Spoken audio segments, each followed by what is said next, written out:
What is up, everybody, and welcome back to another episode of the Run It Up podcast. I'm your host, Najee Adams. So I got my guys with me today.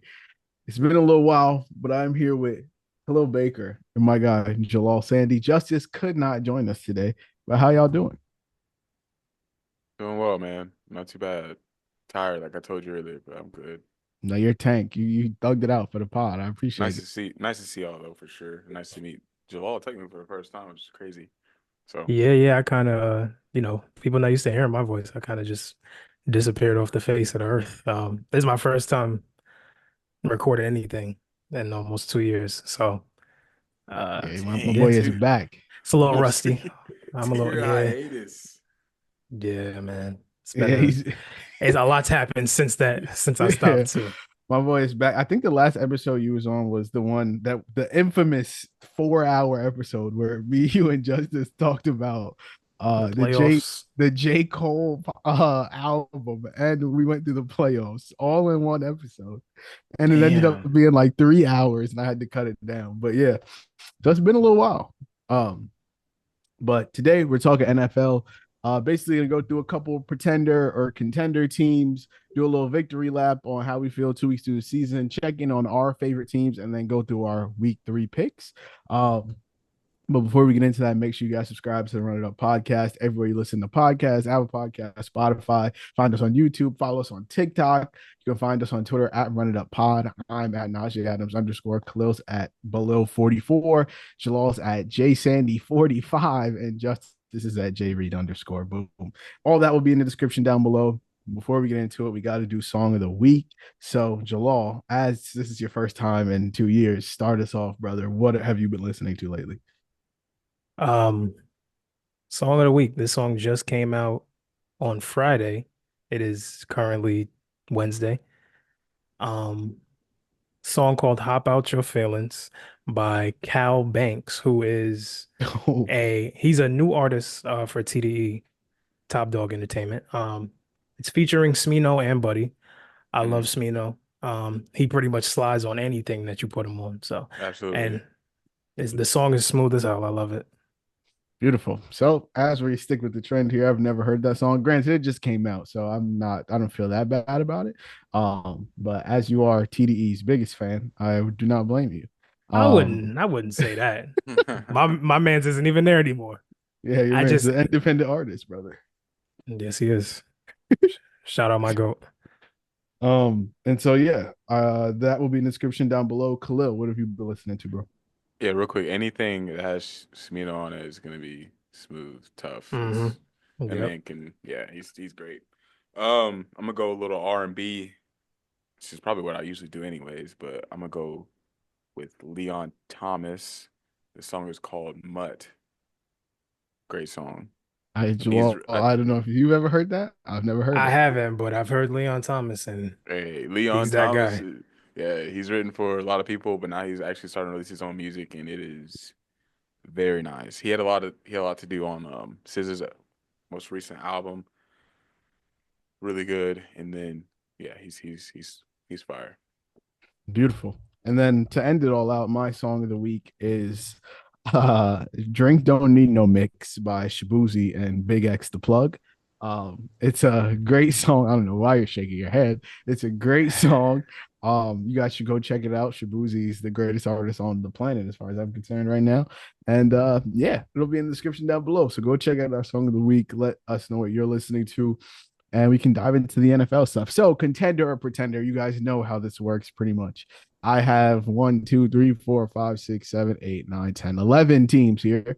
And I just want you to tell me why you believe they are either a contender or pretender. I think it's important to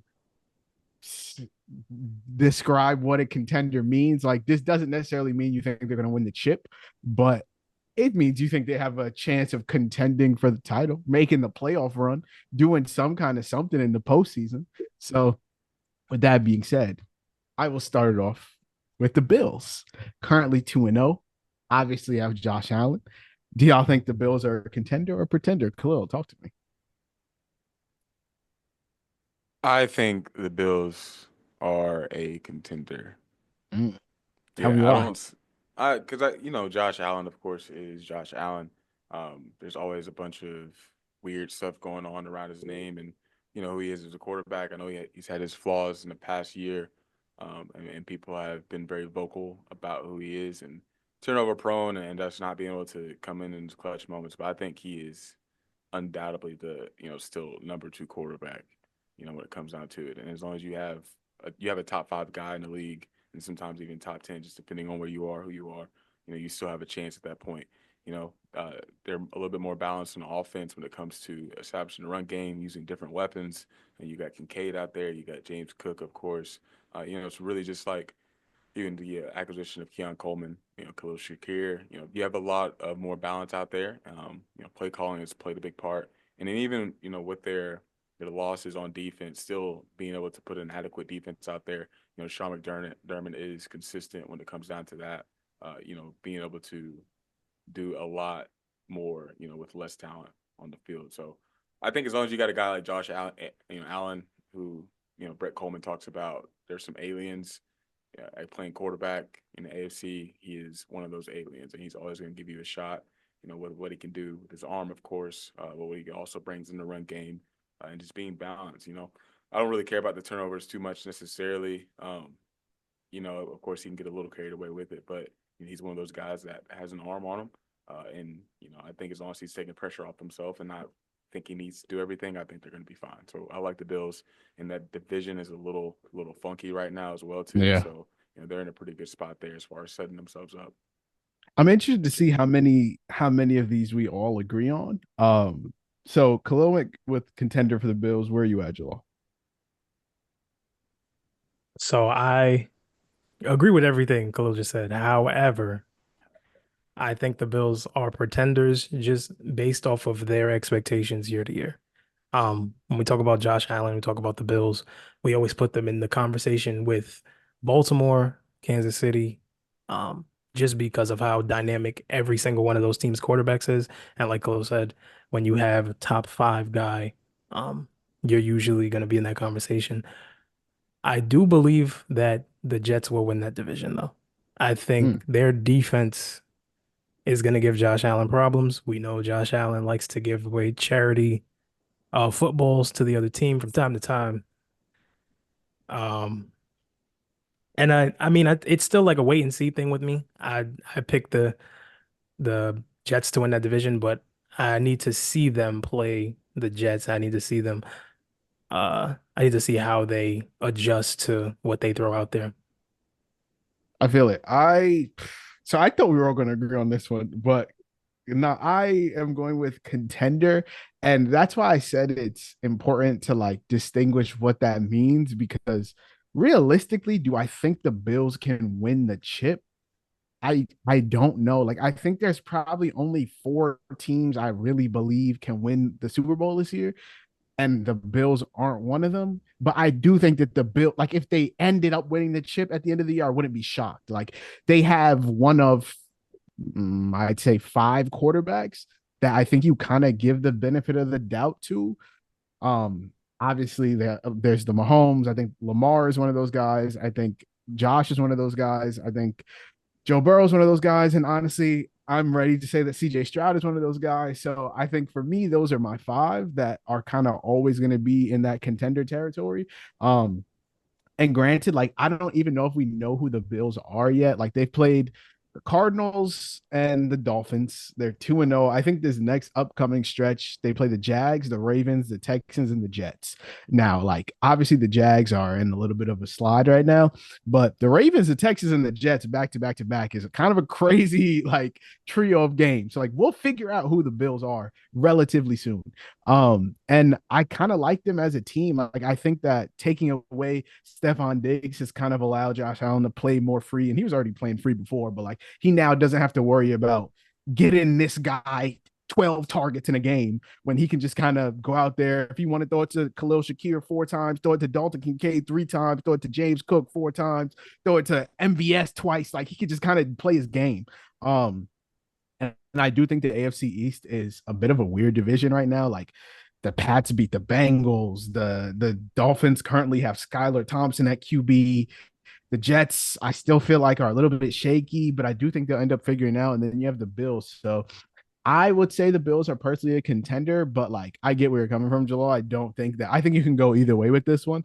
Um, my next one I think is a little bit more divisive. It is the Ravens. So they're currently 0-2. I think if you would have told me preseason that the Ravens would be 0-2 to start the season, I would say something went horribly wrong. And so here they are sitting at 0-2. So I guess I'll start with you, Jalal. Would you say the Ravens are contenders or pretenders? I still believe they're contenders. I still believe they win that division. Um, because we know in the middle of the year that division gets real nasty and funky. And even though the Steelers are the team that always seems to mess up everything, the Bengals don't look great right now.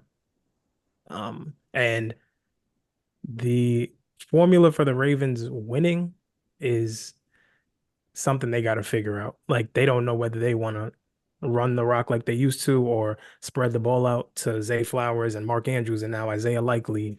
Um, you acquired Derrick Henry for I believe it was two years, and it seems like they've kind of just been holding him back a little bit. They haven't been feeding him like they should. And I get it. He's a little older. He's 30 years old, and you don't want him to break down before you get to the playoffs, but it's a marathon. They've got some tough games coming up.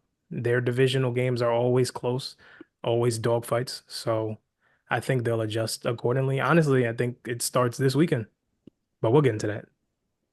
I totally agree. I think the Ravens are contenders. I think that it's a tough start. The offense obviously looks different.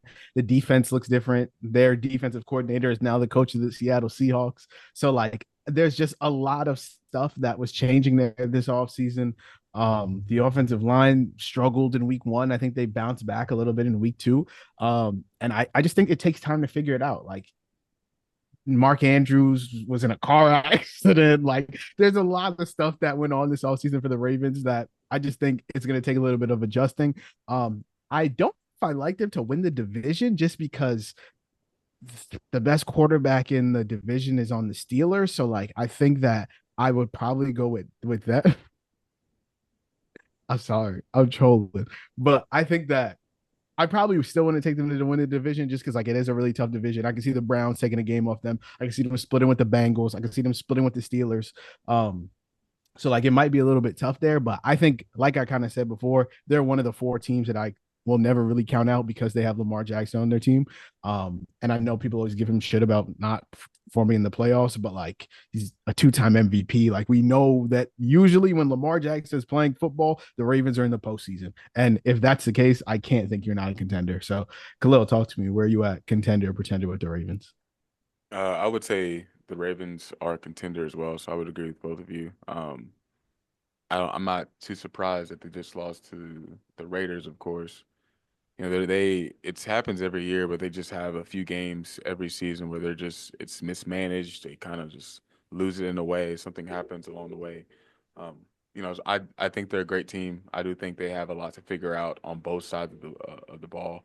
Trying to find their identity, be consistent with it. You brought in Derrick Henry, not saying he needs to get the ball 20 or so times a game, but really finding that consistency. You got a new offensive line, basically. You know, stuff happened with their coach, unfortunately, who's offensive line coach. So it's just like a lot to figure out. And then you got a new defense coordinator, new pieces on defense. You lost some pieces. So it's just like really gelling and figuring things out. So again, you know, it's week two. It's about to be week three. It's a new team basically at that point, and you're just figuring stuff out. You know, Lamar Jackson being who he is, being a top five quarterback in the league, again, always gives you a chance. So I think it's just really finding who they are as a team on both sides of the ball, putting guys in the right places, trying some new things here and there. But I think they're going to figure it out. They're in a very tough division that we've already kind of talked about too. I have no idea who's going to win that division. I have no idea. The Bengals always start off pretty slow. No idea where that's going to come about and when that's going to come up for them. Browns are always a tough out, no matter who they have at quarterback. And then you also have the Steelers, who are pretty much the same way. And Fields, who I know Najee is very happy about, is playing some good football, and they're winning, of course, too. They're always going to be solid on defense. So it's a tough division, and there's a lot to figure out there. But I do think they're contenders They just got to get it together very soon because 0-2 is not a good start. Beautiful. Kind of staying in the division. Great segue. The Steelers are my next team. Contender, pretender. They're obviously 2-0 currently. Their wins aren't that impressive, like they beat the Falcons and they beat the Broncos. Their offense has looked pretty atrocious. I'll kind of start with this one. I would say that nope. I would say that they're pretenders. I'm lying, my bad. I'll say that they're pretenders. I'm saying that they're pretenders. I think that their defense, and don't get me wrong, like I'm the biggest Justin Fields fan you'll find. I think that I don't know that he can lead them to the promised land here, right? Like I think that you can only count on your defense for so long. And currently they have scored 31 points across 2 games, which is 26th in the league, and they've allowed 16, which is second. So like defense is purely carrying them. I believe they have one offensive touchdown on the season. Justin Fields throw to Darnell Washington. And so I think that eventually the wheels are kind of going to fall off a little bit. Not to say that I think Fields is going to have a bad year. I just think that like you can't really win important football games not scoring a ton of points. And, maybe the offense comes around, but I'm not the biggest fan of Arthur Smith's system. And I just don't think the Steelers have a ton of offensive talent. Like outside of George Pickens, Najee Harris, and Jalen Warren, like, am I expecting Van Jefferson to have a breakout year? Roman Wilson is barely even playing. Calvin Austin, like none of those guys are big, creating separation. None of those guys are getting open downfield outside of George Pickens. So I just kind of think that they need a second playmaker out there at wideout, and I don't know that they're going to get that this season. So now, if they had Brandon Ayuk, if they ended up adding him in the preseason, I'd feel differently about it. But currently, I think that they're definitely pretenders. So, Jalaal, how do you feel about it? Pretenders. I think honestly, like you said, if you can't score, I don't see how you win games consistently. Their defense is amazing. TJ Watt's one of the best defensive players of this generation. And Mike Tomlin is going to make sure you're competitive regardless of who's on your roster. He will find a way to win you about 7, 8, 9 games every season. I just think to win, especially now more than ever, your quarterback play has to be consistent. Your production on offense has to be consistent. And you got to give your defense a break. Eventually, their defense is going to wear out. Like we said, they play in a tough division with offenses that could be juggernaut like with the Bengals and the Ravens. So I just think things will even out. I think they will always be in games. We'll see what happens with that quarterback situation. We'll see if Fields keeps playing well. He's been playing well. I've been a big critic of him. Part of that was because he was playing for the Bears, but also I feel like he has improved in his decision making. He has improved on his timing. His footwork is still a little choppy, a little iffy, but he's been a little bit better than he was in Chicago. And I think they haven't even really given him the keys to the offense the way the Bears just let him run around and play. They keep him implementing little gadget plays here and there and letting him use his legs. The offense might be, who knows, a mini Ravens something, We'll see. Beautiful. And then Khalil, I feel like we're all going to agree on this one, but talk to me. How do you feel about the Steelers? Do you know how I feel about Justin Fields, Naj? Have we talked about that? I don't think so. I don't know. I don't know where you stand because I know, I stand all the way on one side. I think Justice is a little bit towards the middle more. I would love to know where you stand. Yeah, because we talked about it on one pod where we were talking about the Caleb Williams trade before it had happened, and what they're gonna do or draft pick, and what they should have done that way. I know. Did you pick that they needed to keep Justin I think Fields? they absolutely should have kept Justin Fields. Okay. And nothing crazy. I thought to trade the pick and take Caleb Williams. That was my go for it. It's neither here nor there. They still have a lot of roster holes. They would have had a lot of roster holes no matter what, just because of the team building, and that's another conversation, right? But I think that the Steelers are. I'll say this: I think they're going to be a very tough regular season team. They're going to give a lot of teams fits. I'm looking at their schedule right now. Coming up, it's going to be like fights almost every single week. They got the the Chargers coming up here pretty soon, and then you got the Colts after that, Cowboys, Raiders, Jets, Giants, Commanders. I'm looking at all these games, and that's all the games right before division play with the Ravens and the Browns and the Bengals and the Browns again. Like, it's crazy. But those are all very winnable games when it comes down to it. We just saw the Cowboys struggle against the Saints team last week. I think if you put down an offense that can, score the ball, that can run on people, that can, have an athletic quarterback, I think it's going to give you fits, play action even way that way too. So I think the Steelers are still new in a lot of different spots, still going to figure themselves out, kind of having some idea of what Art Smith likes to do as far as play action, have his quarterback kind of rely on that, establish a run game. They have a new offensive line too, so it's going to take some time for it to gel. A lot of young guys on that offensive line, so I don't think they are who they will probably be later on in the season at this point. But incorporating those two running backs, you got Justin Fields who can be super dynamic in the run game. You got a George Pickens down there. You got some tight ends who can make some plays as well. I think they're going to give a lot of teams hell when it comes to the regular season. All that to say, I don't think they're going to be contenders. They are pretenders. I just think that kind of has a ceiling when it comes down to it. And Justin Fields, for all he can do on the football field, he's still limited in a way that does not translate to pre or postseason football as well too. Jalaal talked about it with footwork and his consistency in the pocket. He has taken a lot of strides. He's fixed his throwing motion. The release has gotten better. But he struggles with anticipation. He struggles with, having different clubs in the bag all the time and just being consistent and trusting the control he has over the football. So I think he does have a ceiling himself for where he is right now in his career. And that ultimately gives the Steelers a ceiling too, no matter how good their defense is, no matter how good a Mike Tomlin is, no matter how good their run game is probably going to be. I just don't think it's not up to a contender status, basically. So Very that's just my simple answer. question that I wanted to ask you, Khalil. Do you think Mhm. that Justin Fields is a good NFL quarterback? So I think he's a good NFL quarterback. Mm-hmm.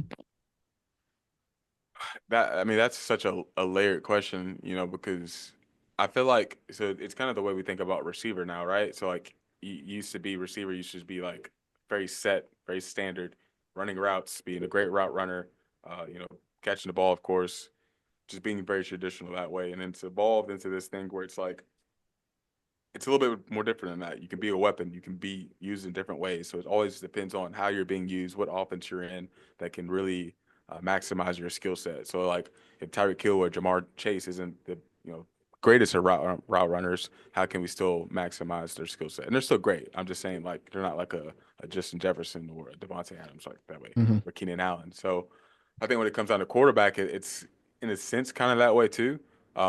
He's dynamic. He has he's had success in the NFL so far.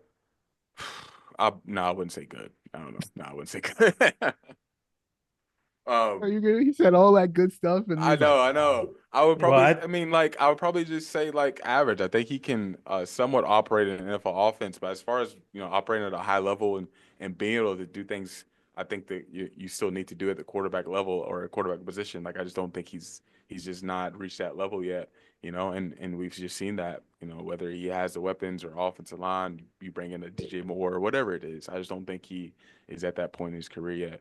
And as the season goes on and I get to watch a little bit more film, I'm very excited to dig into that and see what it looks like. But I just don't think he's there yet. I feel like I know where you stand, July. You don't think Justin Fields is a good quarterback. well, Khalil said average. I don't think he's average. I think he is below average. Oh, great. Because but there's he's not Bryce Young bad right now, but I like you I can't take 2 games of good or decent quarterback play and be like, oh my God, he's changed everything. My favorite team has played Justin Fields twice a year for the last 3 years, and his strengths are really high and his weaknesses are really low. Like he can play off schedule, but only if he's using his legs to pick up a first down, not to get outside the pocket and consistently make that throw or to just process the defense correctly and not stare down his target. He had an issue with that for a while. Um, I just have to see more. I'm not, completely out on him. I do think he's talented. He was amazing at Ohio State, and I was pretty high on him when he came into the league. I just think he's fallen so far down and almost face planted completely that it's going to take a little bit more than a couple games against the Falcons, who's still figuring things out, and the shitty Broncos for me to completely flip. Yeah, I feel and that's that. fair because, like, you look at all the quarterbacks in the league. By like, technically, he is below average because you're gonna take 20 to however many other quarterbacks over him. So, like, technically, he's below Well, average. Najee I would mean, take like I've 10 already people over tweeted him. that. I'm looking at it right now, Naj. I just in my head as Jalaal was talking, I named off 20 different quarterbacks that I would take, and I didn't even put Caleb Williams in there. I didn't Well, you put Tua. should. So I know. I'm just saying. Najee. I didn't count Tua. I didn't count Caleb Williams. you named Who else? 20? I think I named 20. You can find 20 realistically and objectively. All Come right. on, man. All right. Real quick. Kyler, Lamar, Yes. Kirk, Yes. Josh, Yes. Yes. Kirk who? Kirk who? Cousins. Brother. Cousins. Stop Oh, it. stop. Don't start. Don't Stop start. it. Stop it. Kyler, Lamar, Kirk, Josh Allen, Joe, Pat. Dak. Sorry, I'm going off 6 so far. Please count. Someone name count for me. Mahomes. Jared Goff, C.J. Stroud, Jordan Love, Matt Stafford, Trevor Lawrence, Pat Mahomes, Derek Carr. Right now, it's fine. Whatever. Say what you want about last year. Derek Carr right now is balling. Derek Carr. That's fair. He's currently the MVP. So yeah. Justin 14, Herbert. False. Justin Herbert. Jalen Hurts. 16. Brock Purdy. All right, take out Brock Purdy. Take him out real quick. Geno, 16. Take out Brock Purdy. We'll throw Geno somebody else in Absolutely. Geno Smith. Absolutely. Baker 17. Mayfield. there. Wait, what? 18. Aaron Rodgers. That's Hold on. 19. Time out. And Before I you might have finish, counted wrong. I'm not gonna. how can you justify putting Geno Smith in there and not Brock Purdy? Geno Smith is having an unreal start to the season. Or is it man. because you're a Seahawks fan and you hate the 49ers? It might be. I'm not. Hey, I might be a little biased. I might be a little biased. Just a little bit. But I think Geno is currently a better quarterback than Brock Purdy. I If think Brock Purdy was wearing a Seahawks uniform, I think you'd be singing to the heavens about Brock Purdy. if you put Justin Fields in a Kyle Shanahan offense, we're cooking. But instead, Oh, they tried that with what's that bum? Trey Lance. Yeah, they tried that with him. He's a Justin Fields prototype. That didn't work out too well, did it?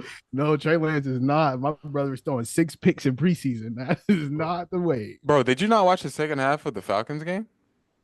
I didn't watch any of the Falcons game. I'm being honest. Oh, then why you can't say missed nothing? it? No, I did see Kirk the went, like, 2-minute drive when he walked him down, but I didn't watch anything. The whole second half, he was ridiculous. I think Kirk went like 13 for 15, maybe 200 some yards and 2 touchdowns, and like but he was playing against the 3 of us at DB, so it's not really that impressive. Nah, don't do that. But then, which one of us is Darius Slay then? Since you want to be so disrespectful, I mean, I'll be Darius Slay. Sure, he was cooking them, but I need to see it though. But you're talking about Justin Fields as well, just playing the Broncos, and I can't remember who else off the top of my head right now. But the Justin Broncos Fields and beat the Falcons.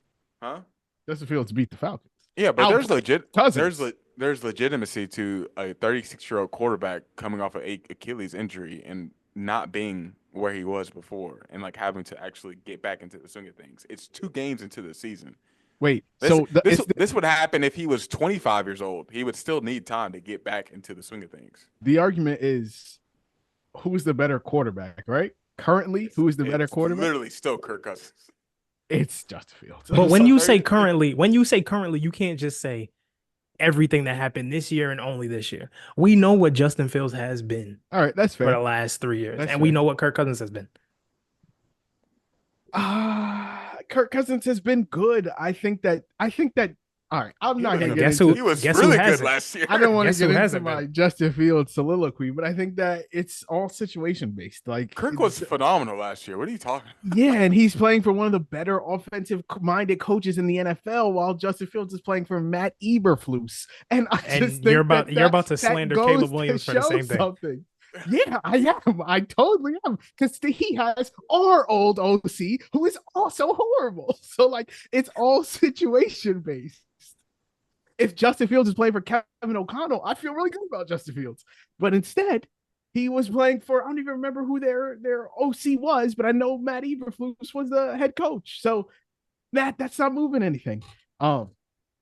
But I don't think it's a crazy take. I think I'm in the minority of saying that Justin Fields is better than Kirk Cousins. I think most people would agree with y'all. What was that tweet you put out the And other day about that that throw there's he made? not five. I said there's not five quarterbacks in the NFL that can make that throw that Justin Fields made. Oh And my gosh, I hated that. Steelers Twitter started retweeting it. They're like, I'm like, let's go. I'm not one of y'all, but yeah, let's go. So who can make that throw?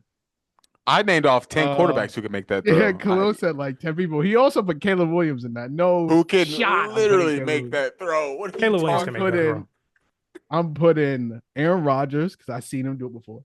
I'm not saying Aaron Rodgers now. Not now. Pat Mahomes. You don't think Aaron Rodgers? I'm thinking about the entire play itself because Justin Fields had to escape. He had to get out. Like, he had to get out there. Aaron Rodgers is not getting out there right now. Yeah, that's the only reason the only reason I didn't put him out there because it's not just that helps me. It's not just a throw. It's like actually like the mechanics of scrambling out the pocket, getting out the pocket. You can't do it right now. All right, so I'd say obviously Mahomes, Josh Allen, I don't know if Joe Burrow's making that throw. I'll be honest. I would put Mahomes, Josh Allen. I don't know if Lamar is making that throw. I'll be honest. Lamar can make that throw. Lamar can make that throw. I'll put Lamar there. Lamar. All right, cool. I'll put Lamar there because I was kind of on the edge. Kyler Murray can make that throw. CJ can make that though. Absolutely. CJ can make it. That might be it. And then Fields. Kyler Murray. I put Stroud, Mahomes, Herbo, Allen, Lamar, Kyler. You're gonna hate some of these. I put AR there. I can't even throw an open slant. AR can make that throw. AR can make that throw. After the throw he made week 1. Yes. Oh my gosh, can make that throw. Make Jordan and T-Law and Caleb Williams. I don't know about Trevor. I don't know about Trevor can make that throw. I don't know. I definitely don't know about AR, brother. I need to see him hit a wide open curl before I could. Okay, so you can say the same thing about Justin Fields, but like I just like no, but not Justin Fields this season though. You know, not Justin Fields. He's making those throws. You are disgustingly biased. It is disgusting. But wait, I don't want to get lost on the Justin Fields. So my next pretender, just to move on. My victory lap will be about Justin Fields and the Bears, so we'll get back to this. But I wanted to ask y'all about the Texans. Obviously, they're 2-0. They just beat the Bears, and week 1, I can't remember who they played. But they're 2-0. Colts, yeah. Had the CJ Stroud, Anthony Richardson, crazy throw off. Khalil, talk to me. How do you feel about the Texans? Texans are contenders, man. Texans are contenders. They are obviously more balanced than they are last year. They have 3 pass catchers at receiver who can, operate as well. Nico's a number 1.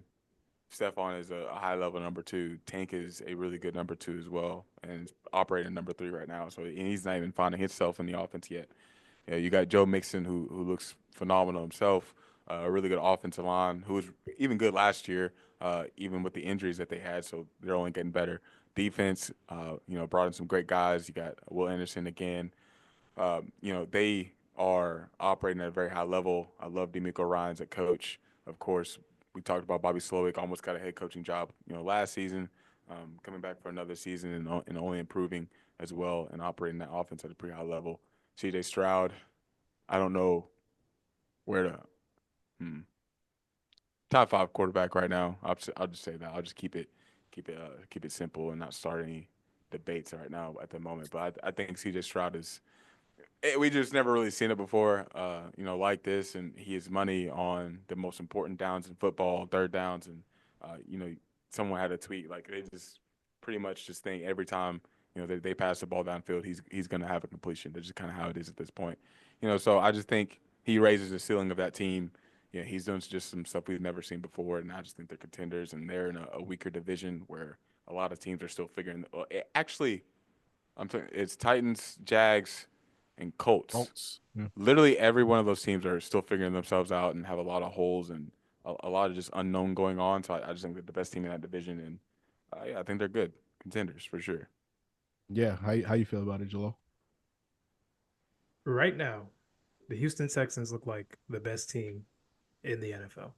Oh, hot take. Okay. I Actually, I won't say NFL. I won't say NFL. AFC. You already said it, bro. No, AFC. I think they look better than Kansas City right now. Even though we know what Kansas City is, we know what they can do. We know how good Patrick Mahomes is, young GOAT.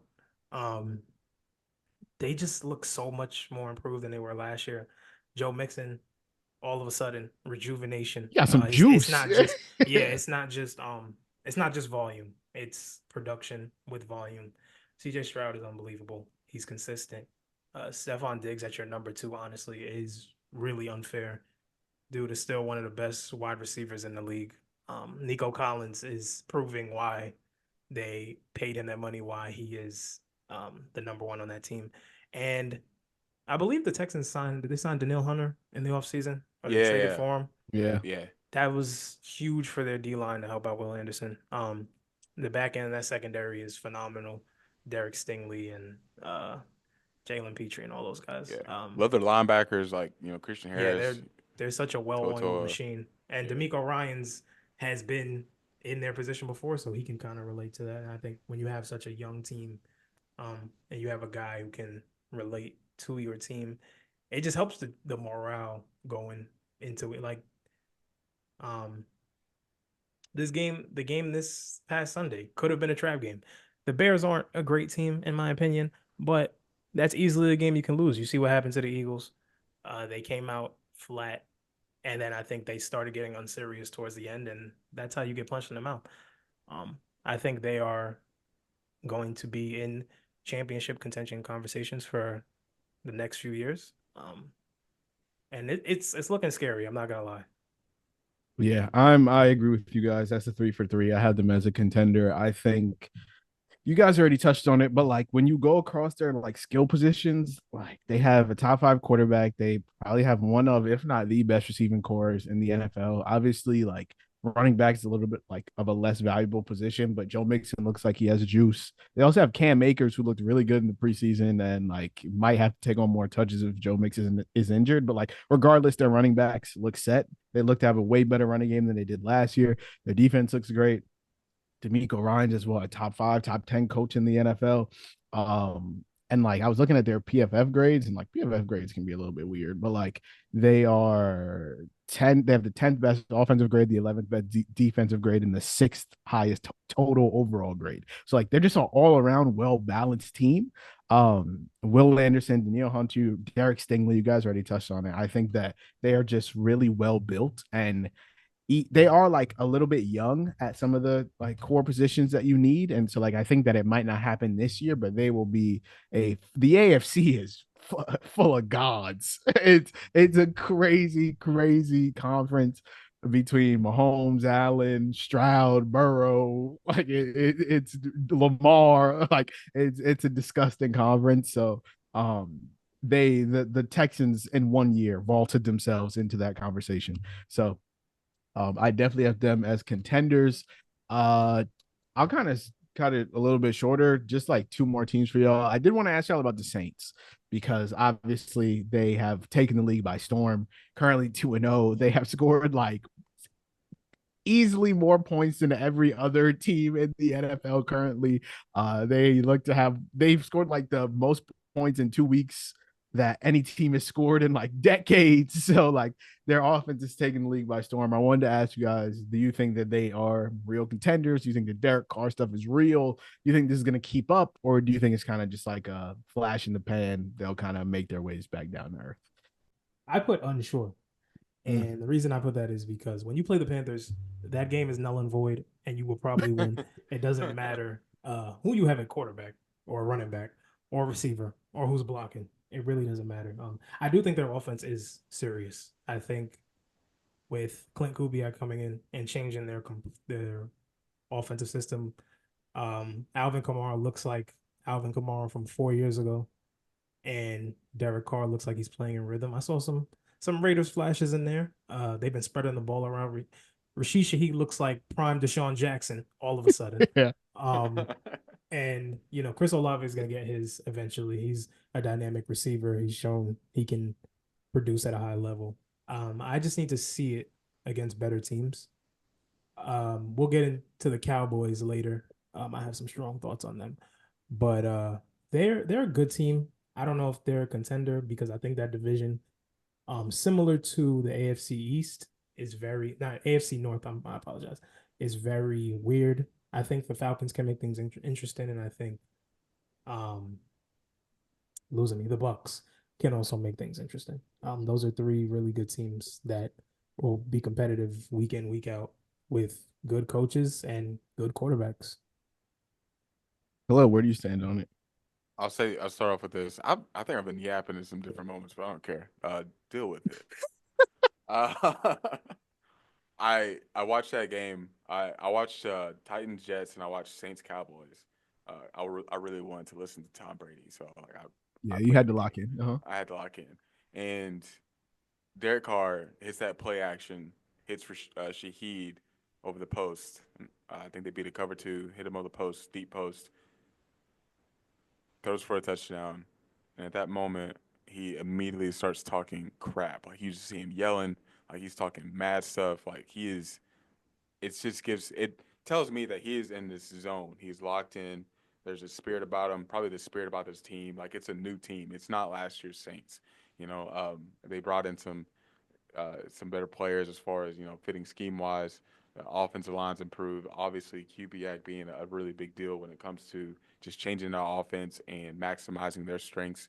I think it's going to be the similar conversation I talked about with the Steelers.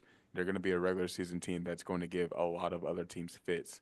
I don't know what it's going to look like postseason wise, especially when they start playing, better opponents down the line too. So like even then, who do we have coming up? We got the Eagles. They're going to. I'll save it for the picks later on. But we got Eagles, Falcons. We got Chiefs, Chiefs, Bucks, Broncos, Chargers. So like there's some teams in there where it's like we get a better idea of what this Saints team is actually going to be like, and they're going to be go up against some formidable opponents. So I'm excited.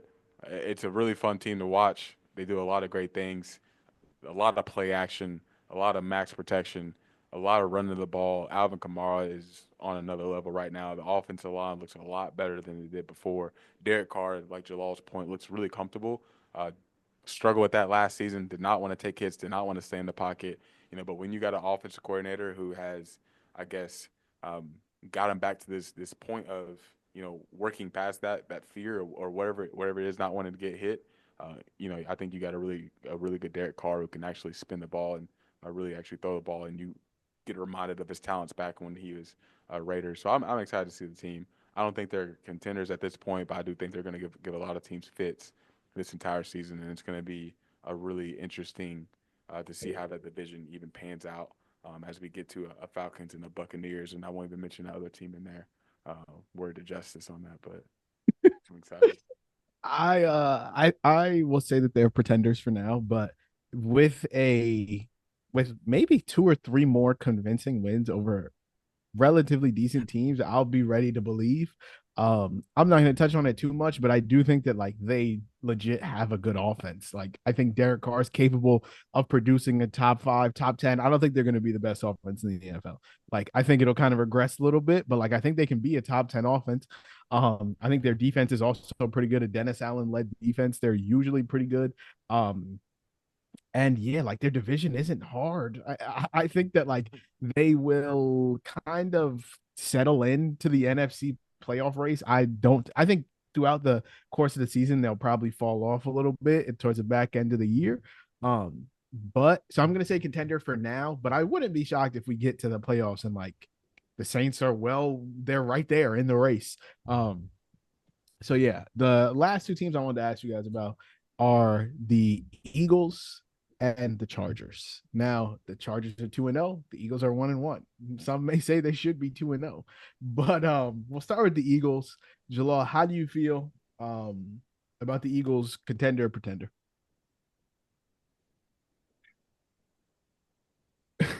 I really don't know what to think of the team as a whole. Um, Obviously, week one, their offense looked damn near unstoppable as I was sitting in my living room pulling my hairs out as they sliced up my team's defense left and right. But I think AJ Brown is probably the most important person on that entire offense. I know they got Saquon, and I know that he's dynamic. He's right now he's looking like the best running back in the league, him and Kamara. But I think when Hurts has to be a decision maker on the fly, and he can't really just say, "Oh, AJ Brown's over there. I can just, he might bail me out this time." It gets a little tough for him. Second, third reactions, and that's where he ends up making his mistakes. The last interception or the interception he threw at the end of the game was a delayed throw. He I got hate that knocked man. off. He lost me fantasy based off that interception. I hate that. Damn. Hate him. The Hurts minus interrupted two cooked monologue. you? I hate him, bro. The -2 cooked you? I even came back in that game. I wasn't paying attention to it, and the guy texted me. He's like, "Good game. That interception lost." He was like, I came back. He threw an interception, and I lost. Damn, I hate Saquon him. would have caught that pass. You would have won the seat. You would have won the week, my boy. Yeah, we have similar investments because in me and Najee's Dynasty League, I have Saquon and AJ Brown. And Jalal's got a juggernaut team. So he's 2-0. He's a sick team. Losing AJ Brown early in the week, I was kind of like, I might lose this week. And it was the fourth quarter. Saquon dropped that pass, or no, his knee went down before he scored the touchdown. And I said, "Oh, I just lost." So I didn't think the Eagles would get the ball back. But I pulled it out. I think I got won by like 5. But I think the bigger issue is their defense. It can't go undiscussed. Their pass rush is non-existent. If you can't get to the quarterback, you're not going to be able to stop the run either because now you're playing your heart out trying to get to the quarterback. He's frying you. Now you have no investment in stopping the run because everything's going wrong. Your secondary can't hold up if nobody can get to the quarterback. And there's a lot of young guys back there. Quinyon Mitchell, who is really talented. Cooper DeJean, who is in and out a lot. And I think outside of Darius Slay, they don't really have anybody consistent at corner. And the secondary has been a question mark since last November. Whenever they went on that losing streak, they've got some things to figure out, and they're probably going to end up making a trade at some point in the middle of the season if things keep looking this way, because you can't have a roster with all this talent and continue to lose games the same exact way over and over and over. Yeah, I think for me, the Eagles, I will say pretender. I didn't even say. Shit. Yeah. Oh, yeah. How do you feel about it? I think they can still win the division. That's the funny thing. So I think there's a pretender in their division that we'll talk about later. I think they just win their division based off of the fact that their offense will get it together. AJ Brown will be back. Their offense will win them some games alone. But if they want to win a championship, which is the window that they're in right now, they've got to figure out that defense quick because they lost Hassan Reddick, and it doesn't look like anybody else on that line is giving them any type of production pass rushing wise. So we'll see what happens. Yeah, I'm gonna go with pretender. I do think that they probably end up winning their division, but like I also think like I'm probably higher on a lot of NFC East teams than most people are. Like I think that the Cowboys are a good team. Like they can give them a run for their money. I think the Commanders will be a scrappy team. Like they have the worst defense in the league, but like their offense is also pretty decent. Like I think Jaden Daniels, I'm a big Jaden Daniels guy. Brian Robinson looks great. I think Cliff Kingsbury's still trying to figure out the whole Terry McLaurin thing and how to get his receivers more involved. I think Jaden's also still trying to figure that out. But like, I think they'll be a team that can put up points, especially on the Eagles defense. And say what you want about the Giants, but like, I trust Brian Daboll to be able to I think the Giants are gonna have a decent offense. Like, I think throughout they lost that game this week in an insane way. But like, I think that they're gonna be able to put up points on the Eagles. And it's like I wouldn't be shocked if they split with all of the teams in their division. I'm gonna say they're a pretender. I think that their offense, kind of like Jalaal said, should be a top 5 unit, probably easily top 10 unit. I just think that defensively, like they have a lot of holes. I'm looking at it right now, like they're one of the worst tackling teams in football. Like that's just a core essential to a good team. Like you have to be able to tackle, you have to be able to get men on the ball. Like that's just what it is. Like and so like their inability to do that leads to big plays, leads to their defense getting demoralized. And then like I just think that alone will be able to sink that ship. I also think that they've got one of the worst rush defenses in the league. Like currently, as I'm looking at it, they have the fourth worst rush defense in the NFL, getting gashed by running backs. And like I think that's another sign of a team that isn't built to win a Super Bowl. And so yeah, I think like I don't know. I think they have to figure it out on defense. I think that their offense will be fine. I know a lot of people are getting on them for like paying Saquon. I think paying Saquon was fine. Like it's whatever. I think he's going to be able to do things for them that no other running back that they have has been able to do. Like, granted, they were able to produce. Miles Sanders had 1,000 yards. DeAndre Swift had 1,000 yards. I think Saquon will have 1,000 yards, and he will also do way more for them on offense. So I don't blame them for paying him, but I just don't think that they're going to be able to win a Super Bowl. So I don't want to cut you off, but I do want to mention. I think Saquon will have a not parallel, but a Christian McCaffrey type effect to that offense. Because it doesn't matter who's the running back for the 49ers in the regular season. Jordan Mason is looking like Adrian Peterson right now. Yeah. They had Raheem Mostert looking like Barry Sanders at one point. Elijah Mitchell, whenever he plays, Mitchell, he's nice. Yeah, like it doesn't really matter. Jeff Wilson looked competent in that offense. It doesn't really matter. I think it's the same thing with the Eagles rushing offense outside of DeAndre Swift. Honestly, they hate that man. Yeah. But it's not him. It's everything else. And I think before we move on, Nick Sirianni is a terrible coach. I've been saying this for 3 years. He also has an unlikable face. Like I just see his face and I'm like, people hate this man off the camera. But I truly think he's a terrible coach, and I think him being able to acquire good coordinators or decent coordinators is kind of saving his ass right now, because when he was the offensive coordinator, the first year Jalen Hurts started, he told Jalen Hurts, hey, you're going to throw the ball 30, 35 times a game.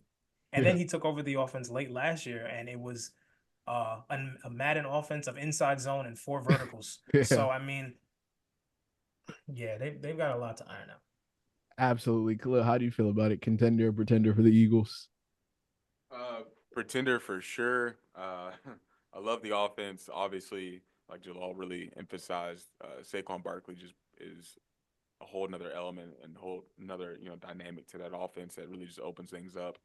You bring consistency in the run game. Obviously, he can operate in the pass game too. And he's just a big home run hitter for that offense. He can take pressure off of the pass game, and it's just going to make things difficult. It's only going to make things easier for Hurts. It's only going to make things easier for A.J. Brown, that offensive line, and he's going to make plays for sure. The defensive side is a big question. They got a lot of young guys, pretty much all around. You talk about even Will McDonald, Nolan Smith. You got Bryce Huff. You got Jordan Davis. Carter.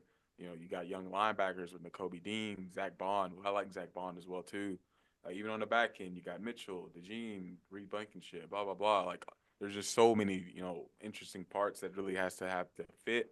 Of course, it's week 2. You got a new system with a Vic Fangio in there, which is really reliant on being able to have that pass rusher, and that's just not where they're at right now. So it's like there's a lot of holes, and so it'll be interesting to see if something can emerge as far as generating a pass rush and seeing how that fits, and then also just if those guys can really settle in. So I don't know if it's like a more scheme thing or personnel thing when it comes to their shortcomings of the defense, but I think that's the biggest concern when it comes to them and them being the pretender, even if they win in a weaker division like the East. Beautiful. And then the last team for me, I'll keep it quick. It was the Chargers. I think they're a pretender. I think they started out 2-0. You look at like they're playing a Jim Harbaugh style of football. They currently have one of the better defenses, the number 1 ranked PFF defense in the NFL, and they run the ball a shit ton. And that's kind of how Jim Harbaugh builds his offense. You look at those Michigan teams; they play good defense and they run the hell out of the ball. And so that's kind of what the Chargers are doing. I'll be honest, I don't think that this is who J.K. Dobbins is. So I think that that's gonna fall off a little bit. On my man. I don't think this is who he is. I think they just don't have the weapons to, like, you're gonna have to score a lot of points, and I don't think that they're gonna be able to do that when they play against teams that will be able to light it up. Like you look on the outside, I don't think Quentin Johnson. I've never thought Quentin Johnson was a good NFL wide receiver. I still do not think that he is. Ladd McConkey, say what you want about him, I don't think he's a wide receiver 1 in the NFL. And then that's really it. Like, like Josh Palmer, like they need weapons.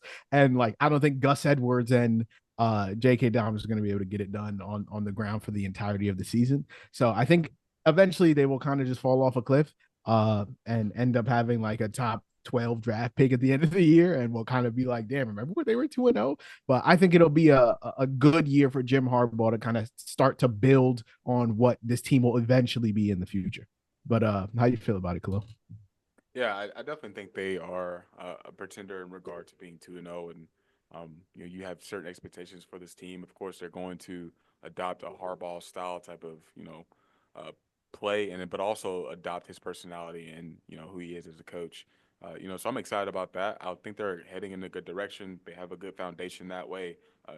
They drafted well, good offensive line, brought in some really good defensive pieces, had some last year as well, got some veterans there. They just need some more talent, especially on the offensive side of the ball, especially when it comes to playmakers. So I think they're a little bit away from that. They have a pretty tough schedule coming up with a lot of games they're going to have to grind out when it comes to Steelers, Chargers, or not Chargers, but Chiefs, Cardinals, Saints, Browns. Say what you want, Titans, Bengals, whatever. So like they're gonna That's a tough schedule. No, that's a tough schedule. it's a tough schedule. So like they're gonna have to grind out a lot of those games, and it's not gonna get easy. They have a Broncos game coming up here after the Chiefs in a few weeks, but even then, I just think they're at a hard they're dealt a hard hand when it comes to it, and I don't think a 2-0 start is pretty realistic when it comes to adjusting their expectations. So I think they're going to be competitive. That's just how Harbaugh is as a coach, and that's just what they're going to look like as a team. But I just don't see it, having a long-lasting effect, especially into the postseason and being in that division with the Chiefs. And to sell for contender pretender, Jalaal, how do you feel about the Chargers? I think they're pretenders as well, but I do think they are an interesting team. I can see them winning 5, maybe 6 games this year. It's something to be said about a team that has a dominant O-line. Joe already looks like one of the best O-linemen in football, and he's played 2 games. Rashawn Slater has been for the last 2-3 years. Jim Harbaugh loves to run the ball. We know that. And their defense has a lot of guys that we used to talk about a lot, and we just kind of forgot about them. Joey Bosa is still a productive player. Khalil Mack has fallen off a little bit, but he's still solid. Derwin James is still maybe the best safety in football, and the Chargers have been so bad that nobody really cares, and they've got good pieces at corner. So I think their defense can hold up. But I think similar to we were talking about the Steelers earlier, how if they can't run the ball, how consistently can they score? When you run into teams like I heard Cleveland, I heard the Steelers, I heard the Chiefs. You can't run the ball on any of those teams. Good luck. Maybe the Browns a little bit, but the Chiefs and the Steelers, and I mean you got to play the Raiders, who are also a great defense. Yeah. So it would be tough. Hey, you forgot the Titans, man. #1 defense in football right now. Yeah, we'll get to that. Yeah. Okay. So moving on. But I agree. Like the game script won't always be in their favor, and when you're down 14 points, it's gonna be tough to give J.K. Dobbins and Gus Edwards 40 carries. So like you're gonna have to throw the ball, and I just don't trust their guys to win out there. So that's contender pretender. Moving on to victory lap. So basically, everyone has preseason takes. I just want to know through 2 weeks. What's one preseason take that y'all had that you're feeling pretty good about? You're feeling validated. You're feeling like, all right, I nailed this. I was right. Khalil, so I'll start off with you, bro. What's one preseason take you're taking a victory lap on so far? Can you start with someone else?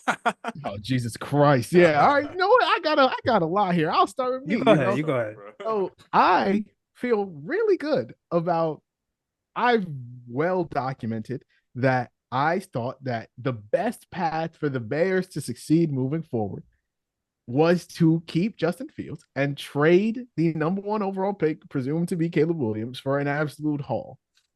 People told me that no. Caleb Williams is going to come in and give the Bears a better chance of winning next season than Justin Fields will. he is more equipped. He's coming into the best situation of any rookie quarterback in NFL history. DJ Moore, Keenan Allen, Rome Odunze, DeAndre Swift. That defense, oh my God. Don't you And dare yet, throw in DeAndre Swift like that. And Like some type of. do not Come I on, was bro. told that that's the best rookie situation for any best situation for any rookie QB. The Bears are going to come in and make a playoff push. They might be the best team in their division. Caleb Williams, generational. He still might be generational. I want to make it clear that this is not a hate Caleb Williams fest.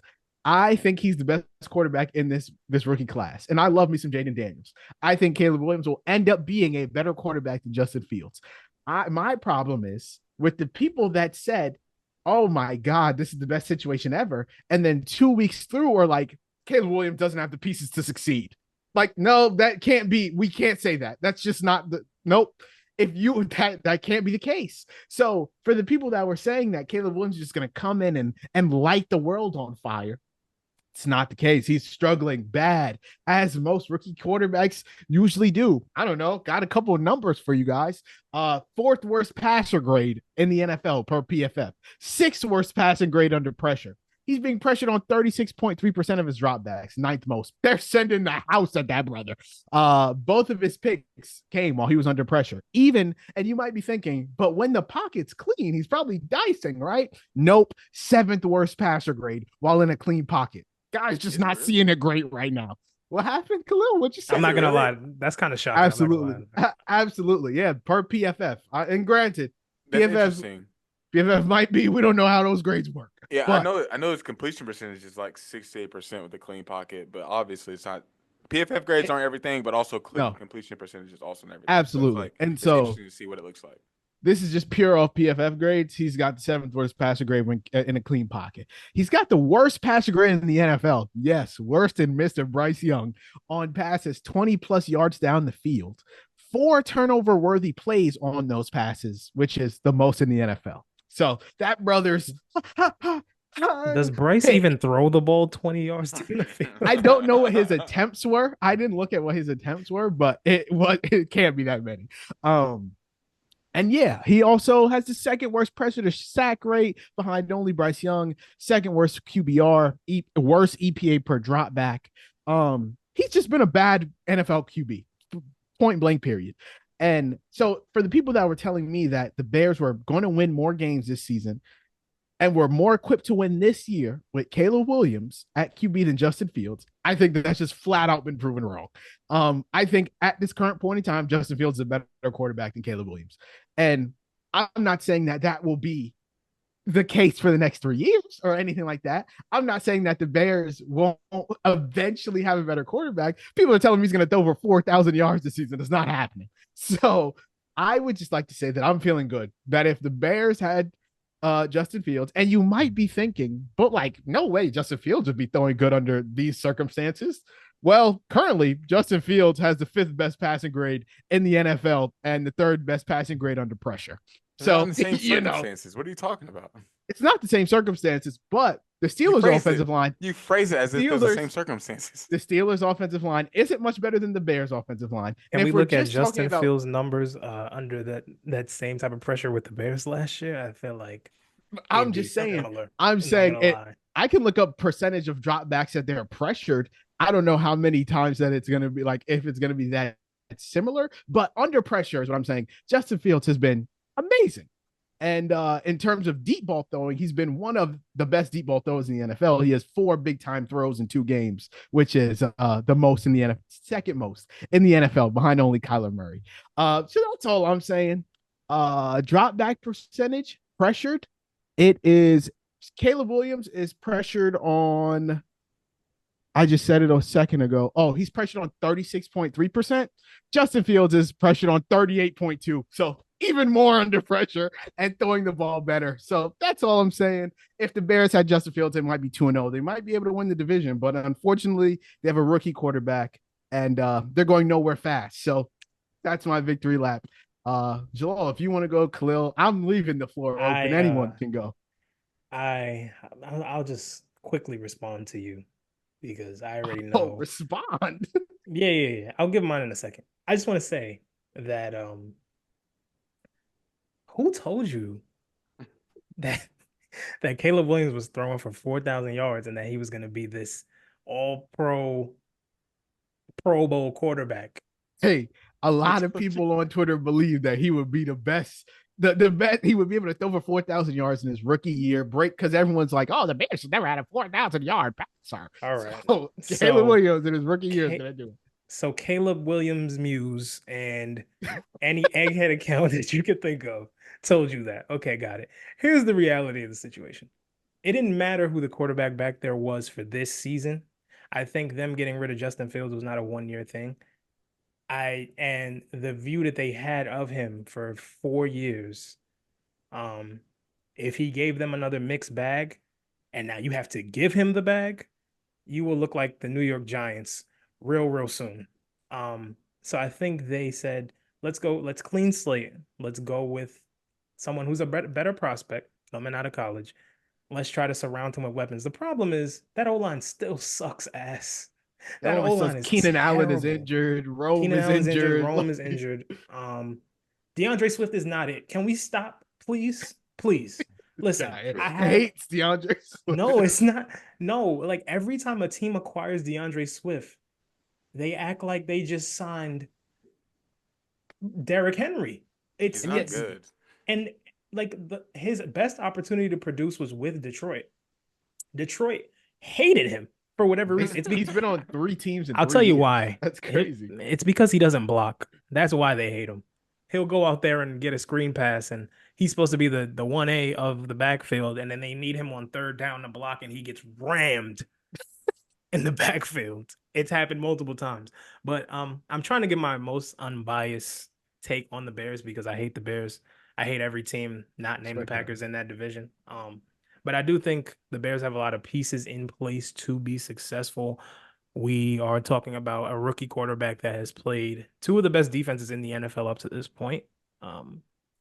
And I think, honestly, they've got to probably find a more dynamic running back. I don't want to just rag on DeAndre Swift, but I just don't think he's the guy that they need, like a Joe Mixon type of guy, a workhorse guy that you can just take the pressure off. Rookies suck. Let's just be honest. Rookies are pretty bad players in the NFL compared to the field. So I didn't expect Caleb Williams to come out here and throw 30 touchdowns and 4,000 yards and DJ Moore to look like Jerry Rice. But I do think they will get better. Maybe not this year. That division is pretty tough. I'm not gonna lie. And I think Darnold cook it. No, not even Sam Darnold. It's just that the Vikings defense is really good. Lions defense is good. Their offense is ridiculous, and the Packers are the best team in that division. But here we go. Here's mine. Yeah, go for it. I have 2. So first one is Matt LeFleur is the most underrated coach in the NFL. I think that when Aaron Rodgers was on the team, a lot of the team's success credit went to Aaron Rodgers and kind of like, oh yeah, and Matt LeFleur over there. And I think once he left, kind of saw that his system is pretty damn good. The locker room buys into what he's selling, and the players respect him, and they understand what's at stake here. They get behind Jordan Love. They support everybody and each other. And for him to have Malik Willis at quarterback, who has not won a game of NFL football in his entire life. I don't know if he's won a game of NFL preseason football. For him to say, damn, our quarterback got hurt, and not look on the market and say, yeah, we go with Malik Willis. I said, all right, big dog, let me see what you got. And they come out and they look like a competent offense. And Malik Willis throws his first NFL touchdown of his career. And he looks like a backup that just got traded for a 7th round pick. And honestly, shout out to them, because if y'all would have started 0-2 in that division, like, he took a risk. Like, that's a chance. You feel me? Like, and y'all ended up winning. So shout out. Shout out Josh Jacobs for putting us on his back. You feel me? And my second take is combined, but it was that Malik Nabers and Marvin Harrison Jr. are both generational players. I've seen everything I need to see. We're going into week 3. I've seen everything I need to see. I'm telling you. Everybody was getting on Marvin Harrison talk. 1 catch. You're supposed to be the best receiver in this class. Copy. First quarter, 4 catches, 133-2. Hold that. Yeah. Nabers, same thing. I think he had 6 for 53 or something like that in the first game. Comes out, second game, has about 19,000 targets, over 130. With Daniel Jones as quarterback. Both of these guys are phenomenal players. And I don't think it matters who their quarterback is. Just find them. They have that Justin Jefferson, CeeDee Lamb, Devontae Adams, Jamar Chase effect where it really doesn't matter who their quarterback is. A great quarterback helps that much, but those guys are going to be really special in this league. We just watched, a wave of Garrett Wilson and Chris Olave and JSN, who I love. I love JSN. And I'm That's missing my somebody. dog. I'm missing an Ohio State Zay receiver. Flowers. Oh, you talking Zay about Flowers. pure Ohio State? My bad. No. Like in that, who else Chris was in that Olave. class? Chris Olave, Garrett Wilson. That era. We thought they were going to be the next big receivers of the end, the next dominant group. No. It's these guys right here. Seen everything on and Garrett Wilson has had games like that, but there's just a certain way that you go about, every snap, every play. And for you to come out after the game and say, yeah, one of the balls thrown to me was an interception. That's my fault. We all know that wasn't your fault, bro. It might have been. You might have ran the wrong route, but quarterbacks make the mistake. It's okay. But to have that kind of maturity at such a young age in your second game of your career, both of them, they both had the same sentiments about holding themselves accountable for the team's results. I think that just shows how great they can be and will be as long as they stay healthy and keep focused on what they need to do, because you might end up like Odell, honestly. I'm with you. I think I love me some Malik. Marvin Harrison Jr. is going to be elite. I love me Malik Nabers. Who's better? I would personally rather have Malik Nabers. I'd personally rather have Malik Nabers. That's my guy, obviously. Yeah, that's what we like to hear. I think that he obviously dropped that 4th down pass, but the Giants were playing without a kicker. So I mean, what are we doing? He shouldn't even had to make the pass. They wouldn't even have been in the game without him. He took accountability. Yeah, I think the Marv stuff after 1 week was crazy. They just think that he would just bust because he didn't produce in his very first game ever. So I'm right with you there. And yeah, Khalil, what are you feeling good about 2 weeks of the season? Real quick, I think I think it's too early to be taking a victory lap on the Bears Fields Caleb Williams situation. It's week 2. It's literally week 2. Like they could win out and I would be wrong, but yeah, and I don't think That's not I just don't happening. think it's a hypothetical as far as what would happen if they would have just traded the pick and kept Fields. Like we just don't know what that situation would look like. We don't know how they would have drafted. I mean, he has some good picks, but it's not a great track record necessarily that way too. So it's just like we just don't know, and the team is not equipped right now to really field any quarterback out there to be successful, let alone a rookie quarterback. Even with some of the the talent they acquired on the team, and then also the LeFleur thing is very correct. He doesn't get a lot of credit, especially with the Aaron Rodgers era. Um, Towards the end there too. Did he have like around? He had double-digit wins within like his first 3 seasons, right? Like each season. They went first year they won 13, and then they won 13 again, and that was Aaron Rodgers' back-to-back MVP season, so he got all the credit. No coach of the year recognition None. whatsoever. Like which it just makes sense. It makes no sense. So you look after the third years and you look back on it, it's like how does he have no coach of the year? Like what happened there, right? And then to see what he's done with that team so far and even the situation this past week. By the way, play the Titans very soon. Can't wait for that one. Gonna be great. But yeah, I think he's phenomenal. He's done a great job with that team, and they've honestly drafted so well and brought in the right players, and obviously believe in his system. And he is a heck of a play caller, and can do a lot on that side. Like he use a whole completely different offense with Malik Willis and still operate it pretty high. Dude, seriously, I kind of told you anyways in the pre-show. Like I don't think I have any preseason takes pretty much whatsoever. I just don't think I have any. I watched a lot of Love Island in the Yeah, preseason.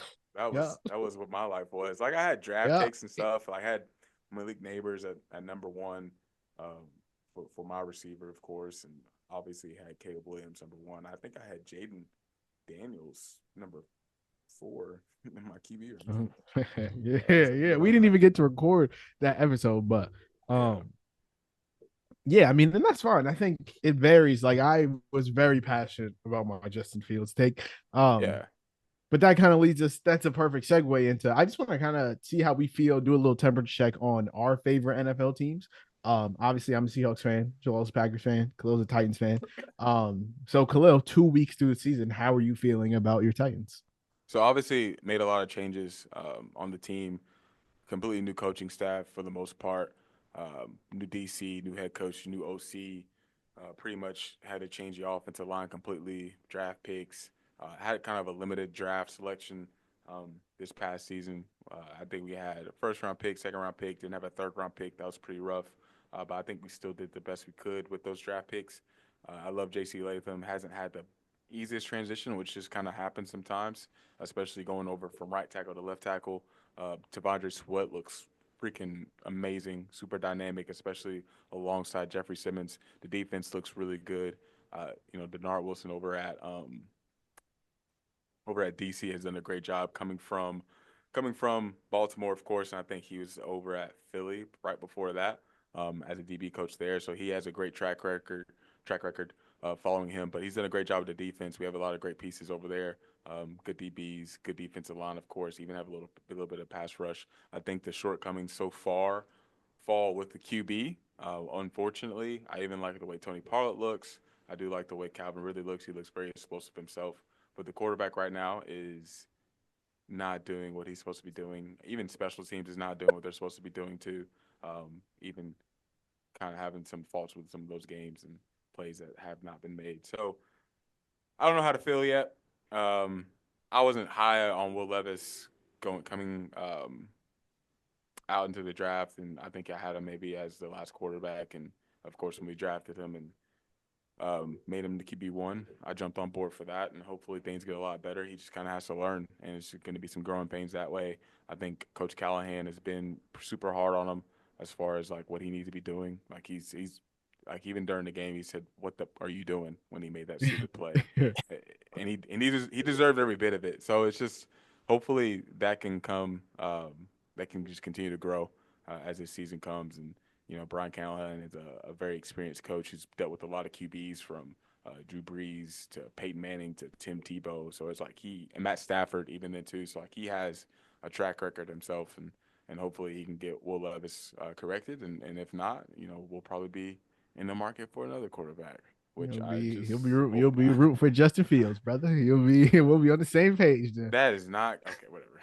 I'm, we're done. But I love the defense and what they're doing right now, and just hopefully the offense can come along as well. So Beautiful. 1 2 cents. Jalal, how you feel about your Packers? 1-1. I am the only person with a 2-0 team here, by the way. But so how you feel about your Packers? The hell was that jab? Um, I feel good about where they're at. The defense is still intriguing to me. They have a new DC, Jeff Hafley, who apparently we just have a knack for picking dudes I've never heard of in my life. He was I don't know if he was the head coach or DC at Boston College, but I think he was head coach because he was the then head coach. they went and got Bill O'Brien They did. after. Yes, Yeah. they did. Yes, they did. Um, I like how our defense looks at times. I think they still have issues stopping the run. I feel like even though Quay Walker has looked decent, I don't think he'll be the starting linebacker out there by the end of the season. We did draft Edgerrin James, who looks really, really good. He might be the fastest player on that team, not named Christian Watson. I've seen him close gaps in 1.5 seconds. And you still got Rashawn Gary in pass rush, Preston Smith, Kenny Clark, Jair Alexander, who talks shit, gets cooked, then locks up. He's got to get cooked first. before he clamps down. Xavier McKinney has looked amazing in the first two games. He has 2 interceptions in 2 games. They drafted another rookie, Javon Bullard, at the safety spot. So there's question marks everywhere on each level of the defense somewhere, and I think that once they figure out what scheme works best for them, they'll be okay. Offensively, I have no issues. Josh Jacobs looks great. He looked a little shaky at the beginning of the Eagles game. That's to be expected week 1, week 2. Looked a little shaky as well, but that turf, I'm gonna be honest, I saw him slip on a drop back at least 4 times. Yeah. They say y'all up for failure. It was rough. They say y'all up for failure.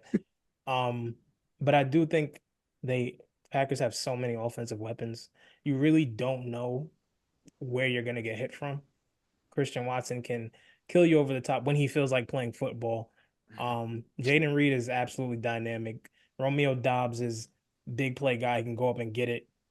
Dontavian Wicks is the sleeper. You forget about him, then he comes on the field, routes you up, and catches a 15, 20-yard pass. Their offensive line is a little bit of a work in progress inside, but they still have great players at tackle, and they still have Elton Jenkins. And Jordan Love will be fine. He's questionable. He's hopeful to play this week. I think he should sit 1 more week. Let Malik Willis get his little revenge game, and then we can bring you back for the Vikings. But overall, I feel good. It's not great yet. I need to see a little bit more defensively. I feel like the Achilles heel of the Packers, for it seems like my entire fandom, has been stopping the run. I've watched countless amounts of players look like all-time greats against our defense because we couldn't stop the run. So it's kind of just a wait and see thing for me to see how complete of a team they are. I do think they'll get it together, but you never know what the season brings with how injuries and really just the outcome of certain games have been going this year so far. Yeah, and lastly for me, I feel as good as I can feel about the Seahawks 2 weeks into the season. I feel good about our chances in the NFC West too. Obviously the 49ers are dealing with injuries. Deebo Samuel's out for at least 3 weeks. Christian McCaffrey's on IR. Brandon Ayuk hasn't looked great. Brock Purdy hasn't looked great. The Cardinals are the Cardinals. The Rams don't have Puka or Cooper Kupp. They don't have anyone. Yeah, Their whole O-line is dead. Yeah. So I feel, and they have the worst offensive line in football. So I feel pretty good about the Seahawks so far. I was high on Mike McDonald coming into the year. I was ecstatic. I think I made it clear I wanted either him, Ben Johnson, or Bobby Slowick to be our head coach. Obviously, Ben Johnson decided to stay with the Lions. Bobby Slowick decided to stay with the Texans. So I was very happy with Mike McDonald. I think he's one of the better, if not the best, young defensive minds in the league. And I was ready to move on from the Pete Carroll era. Through 2 weeks, obviously we've only played the Broncos and the Patriots, so like we haven't really played any crazy teams. We play the Dolphins this week. Obviously Skylar Thompson will be at QB. I think our real test comes in week 4 versus the Lions. So I will be happy to see where we kind of stack up at that point in time in the season.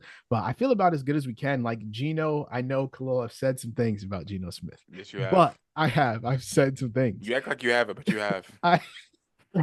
I have said some things about Geno Smith. And I think I was fair in saying that. Like, I don't think that he's our franchise quarterback for the next 5 years. There's Seahawks fans that want to just give him an extension right now. I'm not willing to say I want to do that because I think that we could be fine with Sam Howell. I also think that, okay, let me, whoa, rewind. I don't think we can be fine with Sam Howell. I think that if Geno Smith was to walk next year because he wanted some insane contract, I'm not paying him what we paid Jared Goff. I'm not what the Lions paid Jared Goff. I'm not doing it because Geno Smith is almost a decade older and has not had nowhere near the success that Jared Goff has had. Jared Goff has gone to a Super Bowl and gone to an NFC Championship game. Geno Smith has never done any of that. And he's obviously older. So I'm not giving him the Jared Goff contract. It's not happening. So unless I could see Geno Smith walking, he might be the Titans QB next year. Who knows? Bro, I'll take him for right now. And so I'm fine with seeing what a year with Sam Howell looks like. That does not, regardless, I think Geno Smith is playing out of his mind. I think he is good enough to win us the NFC West. I think he's good enough to get us to the playoffs. I think Ken Walker is one of my favorite running backs in the NFL. I think we have a top 3 receiving core. JSN's breakout game. Love the Ryan Grubb offensive coordinator from Washington. Love all of that. Defensively, Boye Mafe has looked like a transcendent, like he's taken a leap. He has the second most pressures in the entire NFL behind only Aiden Hutchinson. Secondary wise, Julian Love, second best safety PFF grade in the league currently. Tariq Woolen, best safety grade, best cornerback grade via PFF. Devon Witherspoon, top 10 grade. Like, I think we have 2 top 10 corners. Like, I just love our team currently as constructed. I think the worst part of it is the offensive line. But that's like, not many teams have a great offensive line, for being honest. So if that's our worst part, I can live with that. But yeah, I feel about as good as you can feel about the Seahawks, and I'm taking us to win the NFC West. So that is that. And to end out the episode, I want to go through our week 3 picks. This is thankfully being recorded on a Wednesday before the Thursday night game, so we can talk about Patriots Jets. That is a nasty, nasty, disgusting game to put in prime time. But how do you guys feel about it? Who are you picking? Khalil, talk to me, bro. I picked the Pats to win this game against the Jets. I like the Pats defense, pass rush. I love them on the back end. I think they can run the football. I think the Jets have struggled on defense, especially too, but also with stopping the run as well. Jacoby Brissett is a decent quarterback. He can get the job done. Of course, Aaron Rodgers, I think, is starting to find his groove a little bit more, and we're still seeing some of the old throws he's made and some high level football from him. But I just don't see it. I think they did some really good things against the Titans and found some really good stuff, especially in 2-back systems and with them. And it's Aaron Rodgers again, but I had the Pats winning for sure. Yeah, I have the Jets winning. I just think Aaron Rodgers prime time. I think they looked really, I don't want to say they looked really good, but they looked good enough against the Niners. Their last week 1 primetime game. This is their first home game this season. Obviously, the last time they were at home, Aaron Rodgers snapped that Achilles. So I think it'll be a lot on the line in this game for the Jets. And I just think overall, I thought they were a better team coming into the season. I still think they're a better team. I just kind of trust Aaron Rodgers to figure it out more than I trust Jacoby Brissett. So I'll take the Jets here. Who you got, Jalaal? I also have the Jets. This game is a full circle moment for Jets fans and Aaron Rodgers and everybody who witnessed Armageddon last September. So it feels like. I think the Jets are one of the teams that can be dangerous come playoff time. Their defense is talented enough to win you a game alone. They've won games with Zach Wilson at quarterback because the defense is that good. And they've struggled. It is early, but there's hope in having more cohesive games against more serious opponents, especially in division. I think teams take divisional matchups very seriously just for pride and trash talk and whatever the case may be. I think the Jets' offense last week looked good enough. It honestly reminds me of the old Packers offense. It's the same structure. You have dynamic running back, number 1 wide receiver, and Alan questions Lazard. everywhere else. Yeah, Alan Lazard and questions everywhere else. So depending on the game plan from the Patriots, I think we could see a very nasty game, or we could just see something where the Jets are in control from start to finish. Not a blowout necessarily, but something where, it just looks like they are more comfortable with their offense and Aaron Rodgers gets more in the groove. I hope they win because honestly, it's rough to watch, a guy who was once your favorite player just be Fall a off a shell of cliff. himself. Yeah, But Russell Wilson, it's baby. he's shown flashes that he still has the ability to make some of those throws that he used to make. And I think Breece Hall is the engine for this offense. It's not Garrett Wilson. If Breece Hall does not get the ball, and honestly, use Braylon Allen as well, he looks He's been really so good. good. He looks really good. If they run the ball, use their running backs, and give Garrett Wilson enough volume for him to not pout on the sideline, they should be all right. Beautiful. Next game is Giants at Browns. 1 p.m. slated games coming up here. I myself am I have not done any research on this. I'm going pure vibes. Giants at Browns. I'm gonna take the Giants. I'm gonna take the Giants to get back on track. I don't see them going 0-3. I don't know if I trust Deshaun Watson and Jerry Jeudy and Amari Cooper and Jerome Ford to be able to win this game for the Giants. So I'm taking Danny Dimes. I'm taking Malik Nabers. And yeah, Giants, baby. Let's go. Joel, who you got? I have the Browns, like any sensible person would. I can trust Daniel Jones to turn the ball over and maybe give the other team points. You know, I think the Browns defense is not as dominant as they were last year, but still good enough to give you fits from start to finish. I have questions about the Giants offense still. I don't care what they did against the Commanders defense. Um, Devin Singletary to me has never been an amazing running back. I think he's been good enough to get by. He's not terrible, but he's not great. He'll get you So what's there. yeah, Like you right. won't do any more, any less. He'll get He'll you get what's you, there. he'll get you 3 or 4 yards, and that's about it. He's kind of like the Tobias Harris of running backs. So like, if you ask Tobias Harris, give you 15, he's gonna give you 15. But if you ask Tobias Harris, get you 25, he's gonna give you 15. 15. Right. I feel like it's the same thing with Devin Singletary. Like if you need him to get a 100-yard game, he might get you anywhere from 50 to 70. But that 100 can only come clearly against the Commanders. Yeah. Yeah. But yeah, I have the Browns and also another nasty game. What the hell? Yeah. Let's Nasty pack this game. up. Khalil, who you got?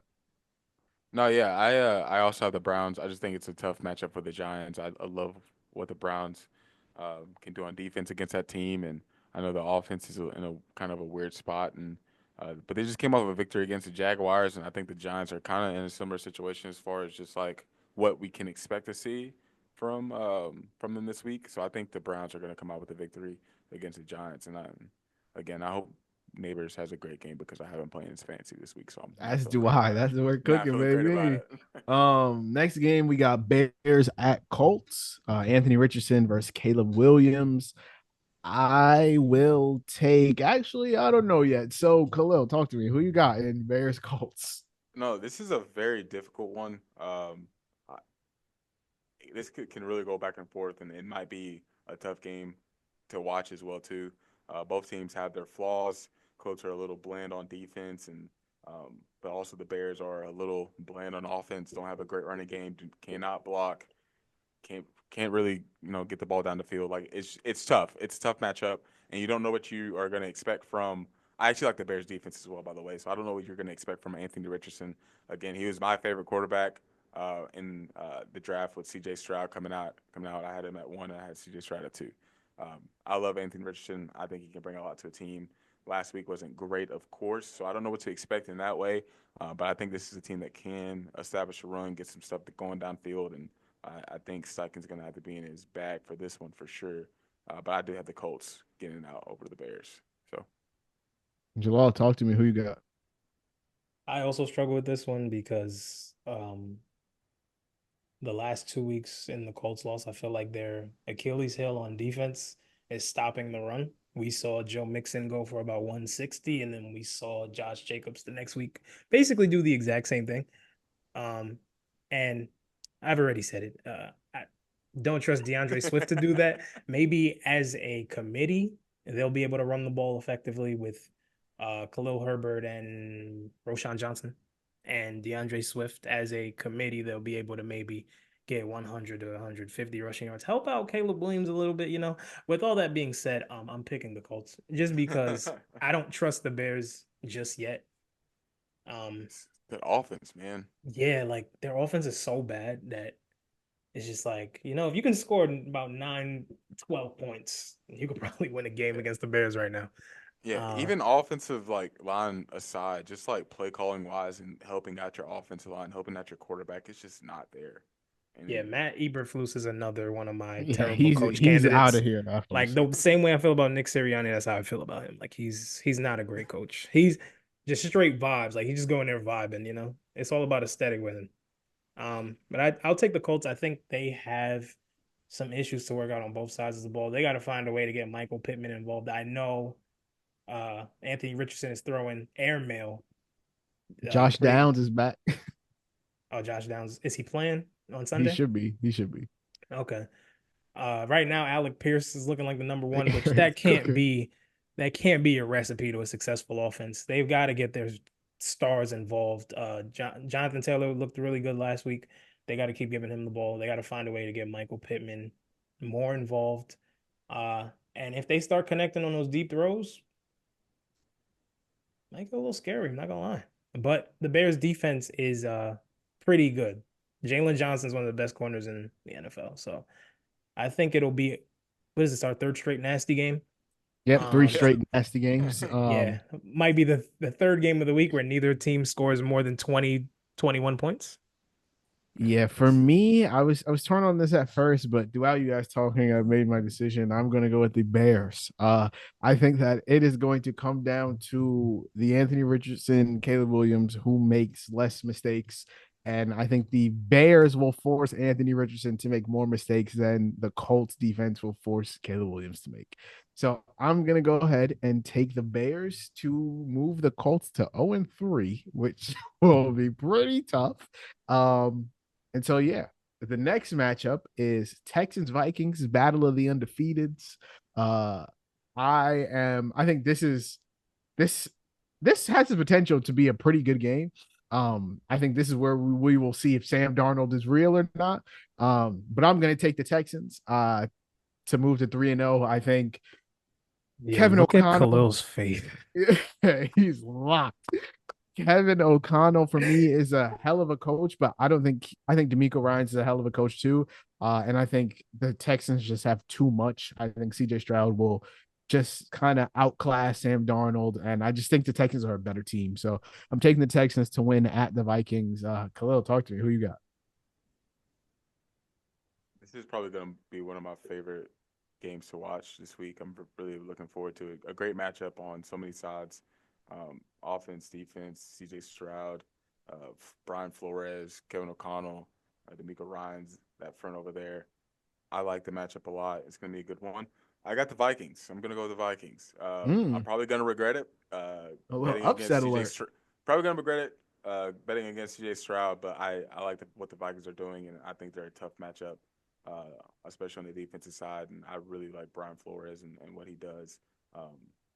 Really just switching things up, disguising, and I think it might be a little bit different for CJ Stroud as far as the look he's going to get. So it'll be interesting to see, how they prepare for it and the plan for it. But I have the Vikings with a close one.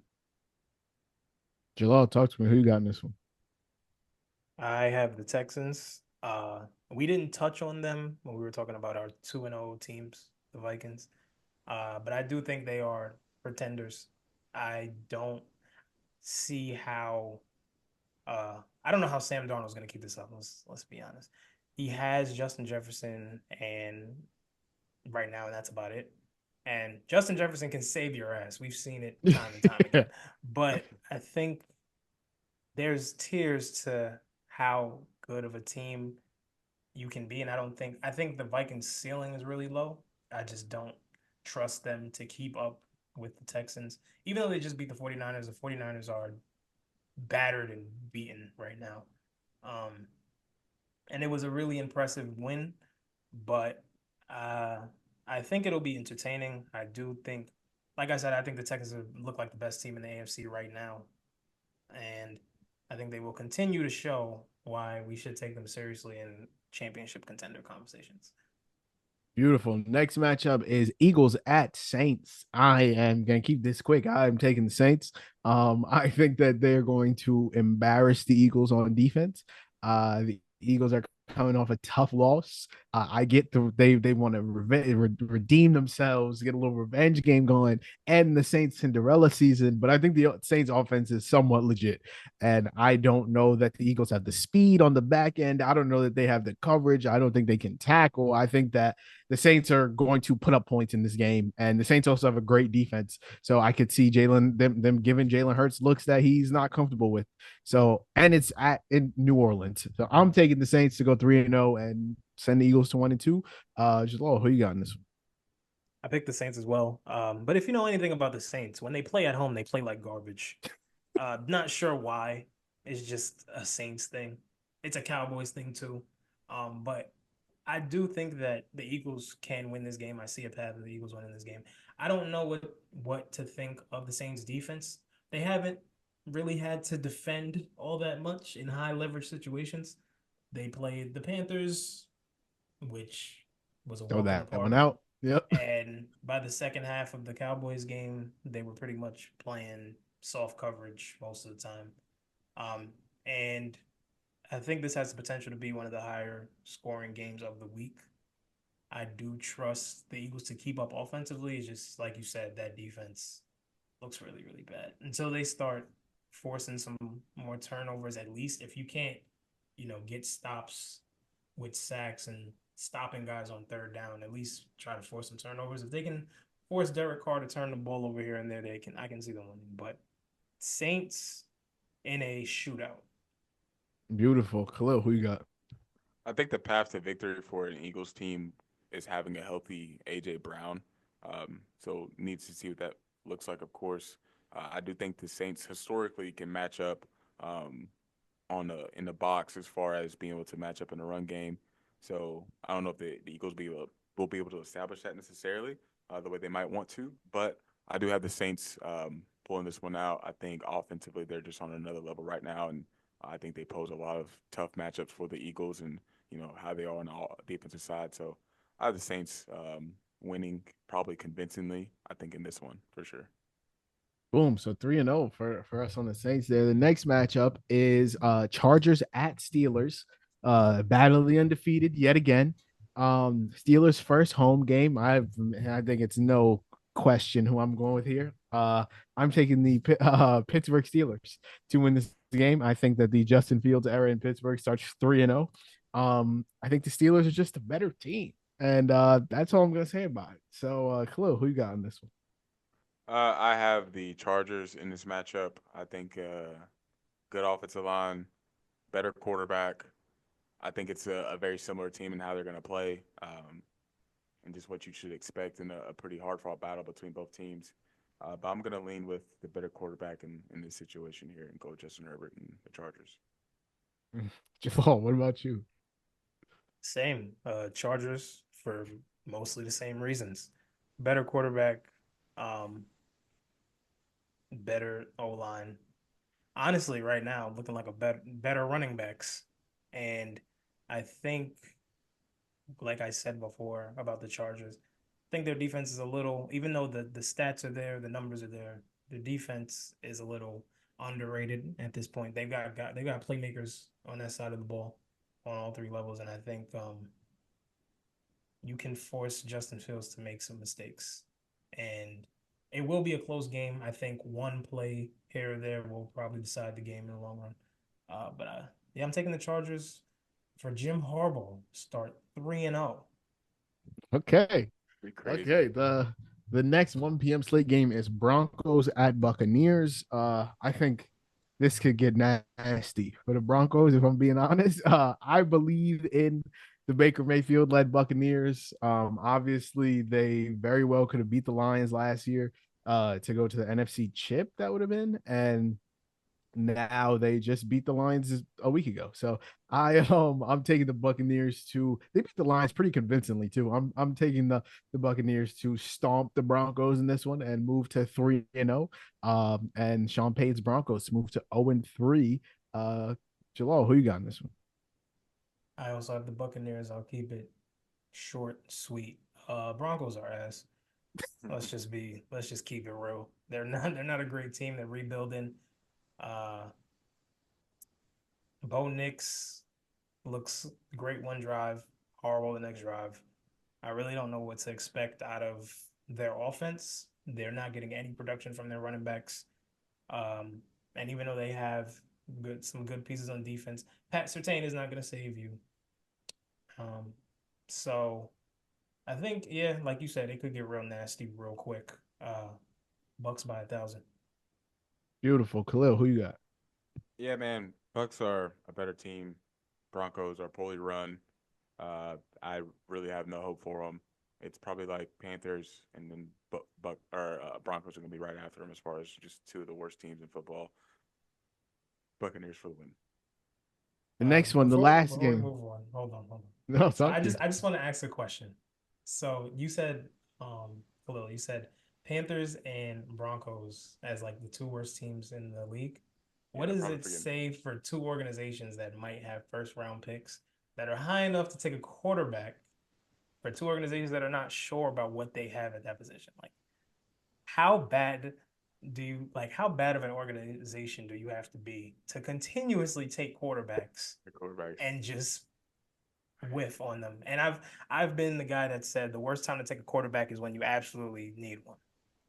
And I root Yeah, for a because team you've that takes been quarterback living as right. a Packers I fan. root for a team that takes quarterbacks 2 years ahead of time before, they really need one. But Yeah. yeah, my question is like, what does that say about the organizations? Like, how often do you think you need to take a quarterback in terms of, or just sticking it out instead of just taking the new guy every time they come around?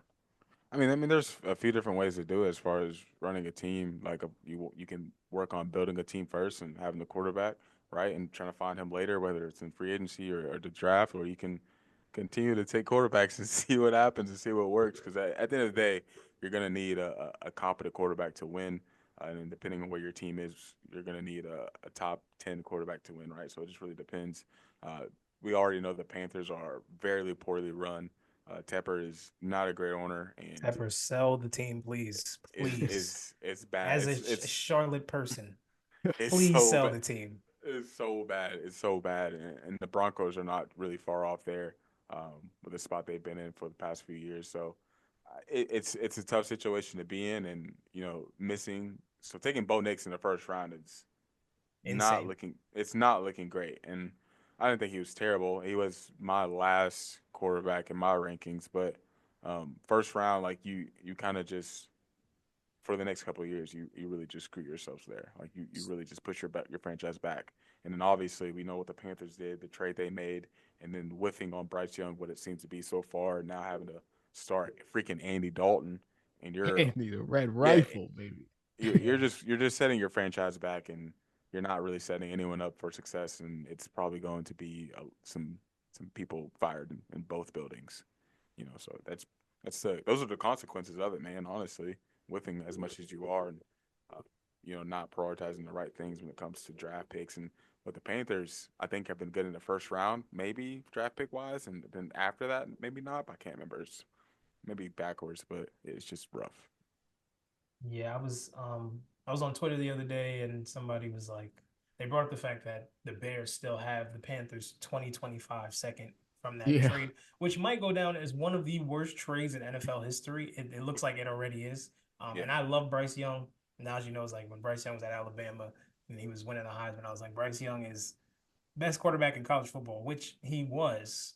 Um, but I think when you have just a decrepit organization like the Panthers, who traded Christian McCaffrey, DJ Moore, Brian Burns. Shout out DJ Burns from NC State. But nice. it's tough because what do you build around? There is no centerpiece. Derek Brown is a great player, but that's not you don't build around a D tackle He's unless hurt his now. name. And yeah, now he's hurt. Is he out for the season? I I think think so. so. I think so, Yeah, actually. it just gets worse. Jesus It's just Christ. so Yeah. annoying. And as someone who lives in the city of Charlotte, and I talk to Panthers fans quite often, it's really bad. Like, and it hasn't been great since Cam left. So I think yeah, just a result of making bad decisions, overcompensating for your voids, your losses. Like I think the Broncos reached on Bo Nix. I don't think he was a first round talent, but I think he was there. They're like, we might as well take one because he might not be there. And I think the Panthers unnecessarily gave up all that compensation for Bryce Young when they probably could have gotten him at the same spot they were sitting at. So it's tough. Or they could have just Yeah. drafted CJ it's Stroud. it's brutal, bro. It's It's brutal. definitely tough. I think that the Panthers felt like they needed to do something. They needed to make this move. The the Bears absolutely fleeced them. Um, and yeah, I mean, like I just don't think the right like Bryce Young was going to need a very specific team built around him to succeed. I think he has a lot of talent. I just think like size wise, he's an outlier. And like there haven't been a ton of guys at his size to succeed. Like Drew Brees was 6 feet. That's his 6 feet on the dot, and he was one of the most accurate quarterbacks you've ever seen. Bryce Young is not that. Kyler Murray is one of the best athletes in the NFL, multi-sport guy, drafted in the MLB and the NFL. Bryce Young is not that. Russell Wilson had one of the prettiest deep balls we've ever seen and was drafted into one of the best defenses of the last 3 decades. That didn't happen for He Bryce was Young. So like also a And great Evan athlete. heck of an athlete. Like who He was he a exactly. could use his two-sport legs. athlete as well. I think he played Exactly. baseball. And so Hmm. like Bryce Young just wasn't necessarily spectacular in anything. And he was just kind of like a good prospect. And like you need to build around that if you're gonna have a guy that's already an outlier in size and isn't necessarily amazing at any one aspect. I think that's kind of where the Panthers ran into that. Like he would have the situation just wasn't right for him. Um I think he was spectacular coming out of the draft in a few different aspects. It just hasn't translated into the Yeah. NFL. He had great accuracy. He was great at buying time, using his legs, and had a very quick release. Like he can operate he can operate like a two style type of offense, right?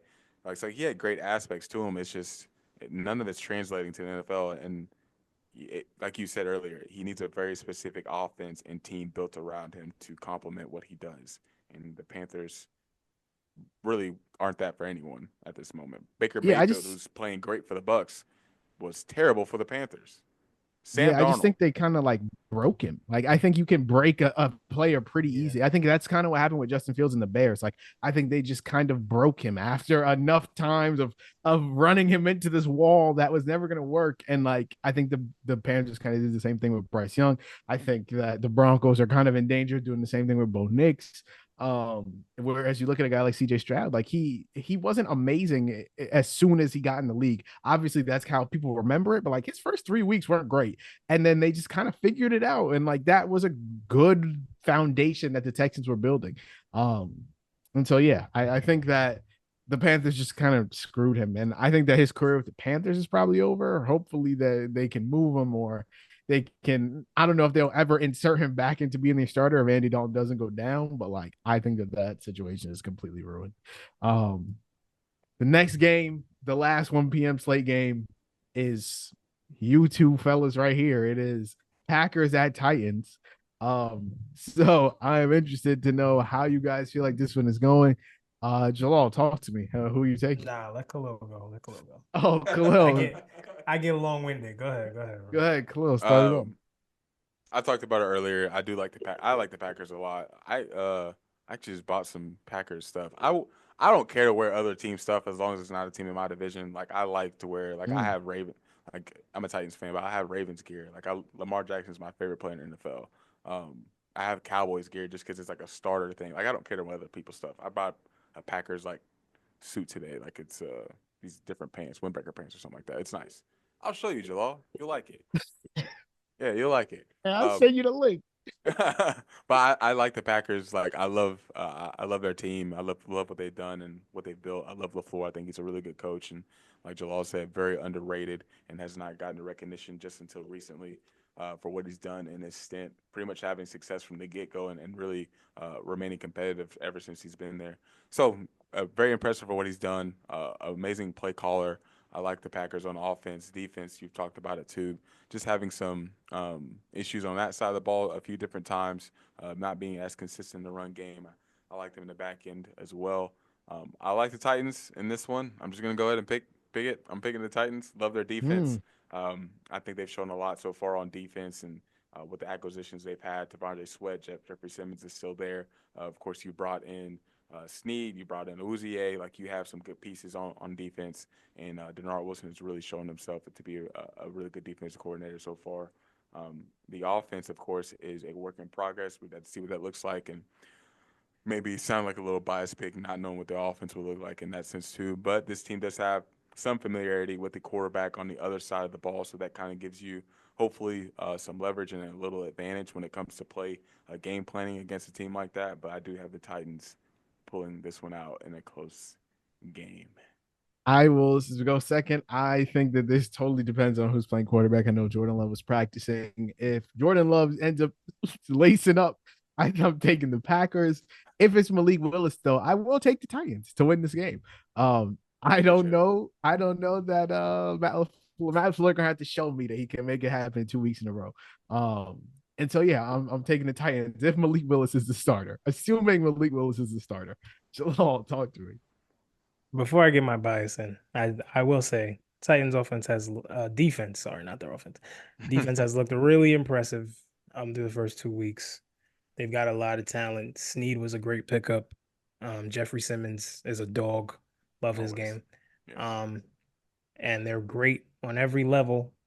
However, now I can get biased. The Packers will win this game. It's going to be ugly. This is going to be a nasty game. A nasty game. This is a nasty slate. week. A nasty slate. The 1 p.m. games are gross. Like, let's just I do think there's a little bit of intrigue with Malik Willis playing. The Packers have never had a quarterback that is really a dual threat. I think last week Malik Willis had about 50 rushing yards, and added on to the Packers, I think they had over 200 yards rushing as a team. And it will be more difficult for them to run the ball, but I think both teams will have to focus on running the ball. I just think Will Levis is dog shit. Like, let's be completely honest. You're starting Malik Willis. Okay, but this is his revenge game. All right. This is gosh. the organization. Come on. This is the organization that pushed him out. Pretty much, they never embraced him. Ryan Tannehill said, I don't have to teach Malik Willis how to play quarterback. And then Will Levis came and he was patting bro on the back like they've known each other their whole lives. So, it's kind of Matt LeFleur knows how to light a fire under people. And as he likes to say, you wake up with your piss hot. I think the Packers and Malik Willis need to do that in order to win this game. It will be a close dogfight of running the ball and defense, hopefully. If Packers defense shows up. But yeah, I'm just gonna pick the Packers because if I don't pick them to win and they win, I'll feel like a trash fan. I just have to. It's kind of revenge for LeFleur as well, too, being right. He was the OC. So it's yeah, a lot of storylines. Mayo boy, watch out. Yeah. The next game on the slate, the first 4 p.m. game is Panthers Raiders. Another nasty. Come on, chop. Don't even. Come on, let's get this over with. I'm taking the Raiders. I do not think Andy Dalton is doing anything worth a W, so I'm taking the Raiders. Raiders, yeah. That's all I got to say, man.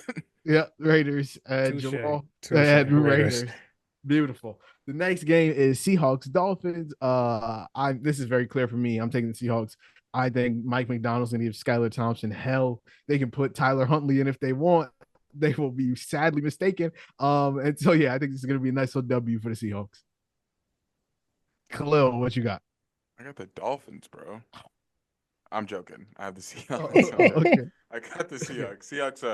Seahawks, of course, I think Huntley will need to probably play quarterback for them, and I don't think Skylar is the option for them to succeed. It'll be interesting to see how that offense kind of operates right now. Long-term wise, going forward, don't think the defense is where they need to be as well. I think the Seahawks are very high-powered at this moment. Offense is looking great, so I think I got the Seahawks in this one. Jalaal, talk to me, brother. Who you got? Seahawks, just off the strength of having a quarterback. Yeah. Every time I see Skylar Thompson play football, I'm like, what the hell is he doing? Yeah, he almost beat the Bills that time in the playoffs, but yeah, almost, but he didn't. And even though they have great dynamic weapons on offense, Dolphins have questions on defense. Regardless of how great they looked against the Jaguars, I don't think the Jaguars are a great team, but they're feeling probably a little saddened by their quarterback almost getting knocked out for the season. And I think the Seahawks need to have a statement game where they can show that they can be division winners and be serious playoff contending type of team that's not just fighting for a wild card spot. They can actually win their division, and you get a little trembling when you got to go up to Seattle and play them in the playoffs possibly. Wouldn't it be some? I don't know why this ran through my head. Wouldn't it be something if Tua just came running out the locker room brother.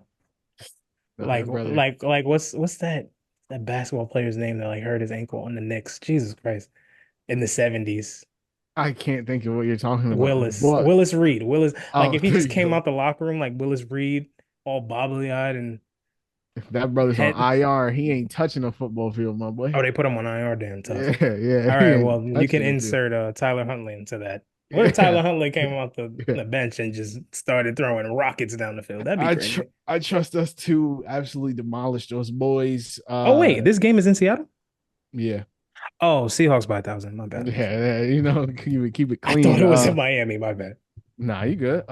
Next game is Lions Cardinals. I think this is actually going to be one of the more fun games. The 4 p.m. slate has all the good games, honestly. I am going to take the Lions. I think they're going to have a nice little bounce back win after the loss to the Bucks. I also don't really know what to feel about the Cardinals as a team. They had a week 1 loss and then they killed the Rams in week 2. So I think that it is going to be a interesting time to see who they really are. But I'm going to take the Lions here, even though it's in Arizona. Jalaal, who you got? I'm taking the Cardinals. I think a lot of people are disrespecting them. Not to where I think you should be expecting them to contend for a championship, but I think a lot of people are just writing the Cardinals off due to the fact that they that Kyler Murray was hurt most of last year, and their defense wasn't really productive. So I feel like they have something to prove. They've got a lot to prove on the offensive side of the ball. I think their offense can be dynamic with Marvin Harrison and Trey McBride and Kyler Murray back there working magic. James Conner's still running like Thomas the train, the blue engine, whatever the fuck his name is. But Tank engine. yeah, Thomas the tank. But I like the matchup. I don't like the Lions defense in this matchup particularly. I think they're still working out some things in their secondary. They've got a lot of young corners. Even though Aiden Hutchinson looks like defensive player of the year right now. This will be another shootout and should be a fun one. But I got Arizona. Beautiful. Khalil, where you at with it? I do have the Lions in this one. I think this could be a chance for the Lions to really, hopefully, establish themselves, especially on offense, in the run game being a really big deal. I think that's an offensive line who can really overpower people. So I think hopefully they can be patient when it comes to that run game, and then just kind of allow the offense to open up from there. You know, you got a James Williams, you got a St. Brown, get Laporta hopefully involved as well too. So I think it's the offense for me in this situation, and what they can do as far as just bringing versatility, to the field in the pass game and the run game that has the edge for me. But yeah, Boom. I also don't want to say that and disrespect the Cardinals. Love what they're doing. Love their coaching staff. Murray is doing some crazy things right now, and I think he's hopefully about to hit a stride for himself too. So they're a really good team, and I don't think this will be like a blowout or anything like that either. So Got you. Down to the final stretch, the last 5 games, starting with Ravens at Cowboys. For me, I think this is going to be one of the better games. I think it's a get right game for both teams. Honestly, like someone's leaving this game very disappointed, either a 0-3 Ravens team or a 1-2 Cowboys team. I am gonna take the Ravens though. I just don't see them starting 0-3. Like that would be crazy to me. I think that Lamar is gonna be Lamar and take over this game and prove that he is the reigning MVP and one of the 4 best players, football players on the planet. So it is in Jerry World, but that doesn't always mean something for the Cowboys. So I'm gonna go ahead and take the Ravens. Khalil, where you at with it? I'm also going to take the Ravens. I'm just not a huge believer in the Cowboys, and I think this is not a great matchup for them when it just comes to a dynamic quarterback. Hopefully that defense can get their things in order, but I do have Lamar over the Cowboys in this one. And Jalaal, finish us off here. Who you got? Ravens. I don't trust the Cowboys. I honestly think the Cowboys are trash. They have a lot of talent and they're just never cohesive at the right moments. They can't run the ball. I don't know why they put their faith in Uncle Zeke. And I think, Rico Dowdle. yeah, Uncle Zeke Elliott and Rico Dowdle and forgot the Dalvin third. Cook on the practice squad and Deuce Vaughn. Deuce Vaughn. Yeah. That's who I was thinking about.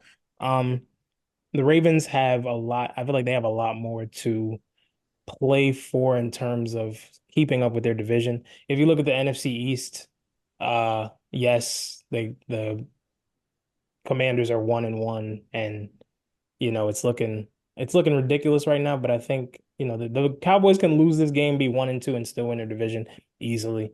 That division is ridiculous. Yeah, Ravens convincingly. I think it'll look a lot like the Saints game last week in terms of Dallas's defense. I don't know how they're going to stop Lamar. They don't really prepare for quarterbacks like him. And you can say they play Jalen Hurts. Jalen Hurts is not Lamar Jackson, ladies and gentlemen. So we shall see, but I got the Ravens. Boom. Niners Rams. Obviously the Rams are dismantled as a team, and the Niners are coming off a pretty embarrassing loss to the Vikings. They will be without Deebo Samuel. It is at LA, but I'm still taking the 49ers. 49ers are kind of based in California too, so I don't think that's that crazy of a home field advantage. And yeah, I'm gonna take the Niners to improve to 2-1 and the Rams to drop to 0-3. Khalil, who you got? Yeah, I think both teams have some injuries in really key spots for them, but I think the 49ers just being a deeper team and the better team overall will take them over the edge in this one, and 49ers will be over the Rams. Boom. Finishes off 3 for 3. Jalal, who you got? Yeah, 49ers.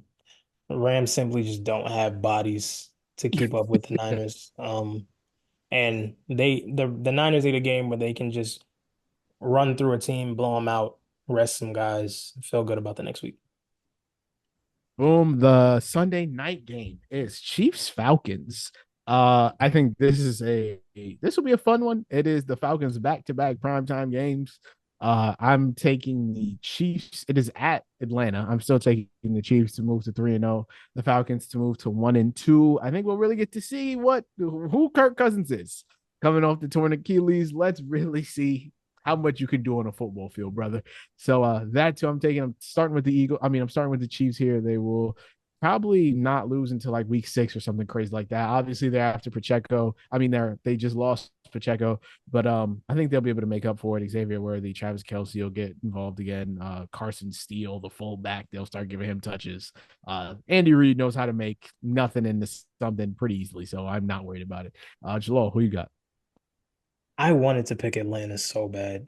I kept going back and forth, back and forth. But I do think, well, one, I don't pick against Patrick Mahomes ever again. I learned that lesson years ago. I just can't. I won't. You look like an idiot when you do. And I think even though they lost Pacheco, they'll figure it out. They figured it out with Sky Moore as their slot receiver and won a whole Super Bowl with McCole Hardman and me and you and Khalil out there running routes. It doesn't matter. I do think that it will be tough for them just because the Falcons defense showed them some things last week that I think they can build on. They've got solid pieces all around. I think they have one of the best secondaries in football. Their safety combination of Jesse Bates and Justin Simmons with AJ Terrell is absolutely ridiculous. But it's going to take a little bit more time, and I think they probably won't get right until they get into their divisional games. So Chiefs, it's prime time. It's Chiefs. Patrick Mahomes. I can't. Exactly. So, Khalil, who you taking? Yeah, I definitely thought about the secondary for the Falcons kind of being a big hurdle, especially not knowing what the run game will look like for the Chiefs and how big that has been for their team, especially in the past couple of years. Of course, it's Patrick Mahomes still. That they have some pieces still on offense, and it'll be interesting to see what the play calling will look like, what the game plan will look like, especially against that defense with a lot of playmakers like they do have. I do like the Falcons offense, of course, a lot of different pieces on that. I don't know if their run game will be able to be established against that Chiefs defense. So I'm going to go ahead and go with the Patrick Mahomes team and the Chiefs here. So Beautiful. And the last two, the Monday night games, we got two Monday night games this week. The first one is Jags at Bills. This is another one pretty easy one for me. I'm taking the Jags. I mean, no, I lied. It's the we've been going for 2.5. It's the time is getting to me. I'm taking the Bills to improve to 3-0, improve the Josh Allen MVP campaign. I don't think the Jaguars are a good team, honestly. Simple as that. I also have my questions about Trevor Lawrence as a quarterback, but that's a conversation for a different day.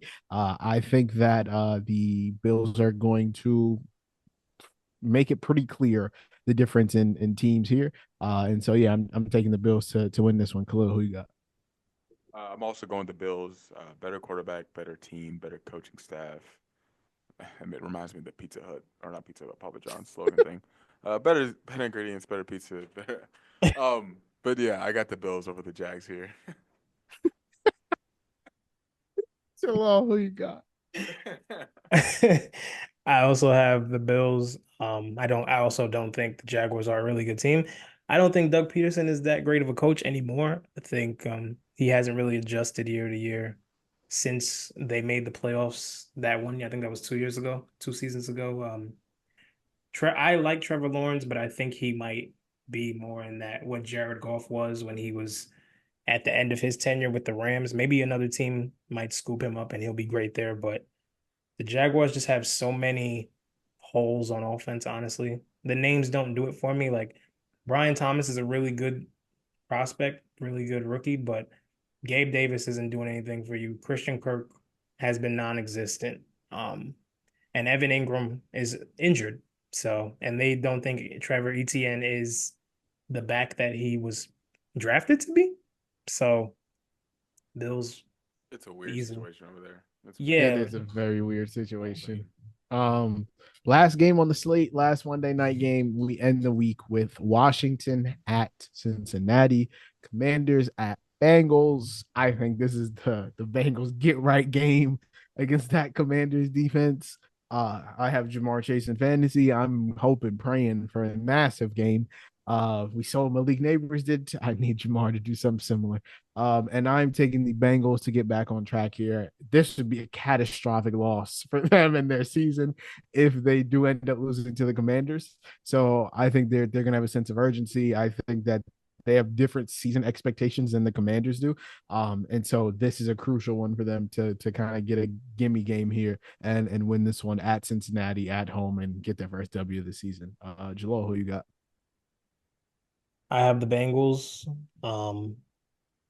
However, if they lose this game, a conversation has to be had Yeah.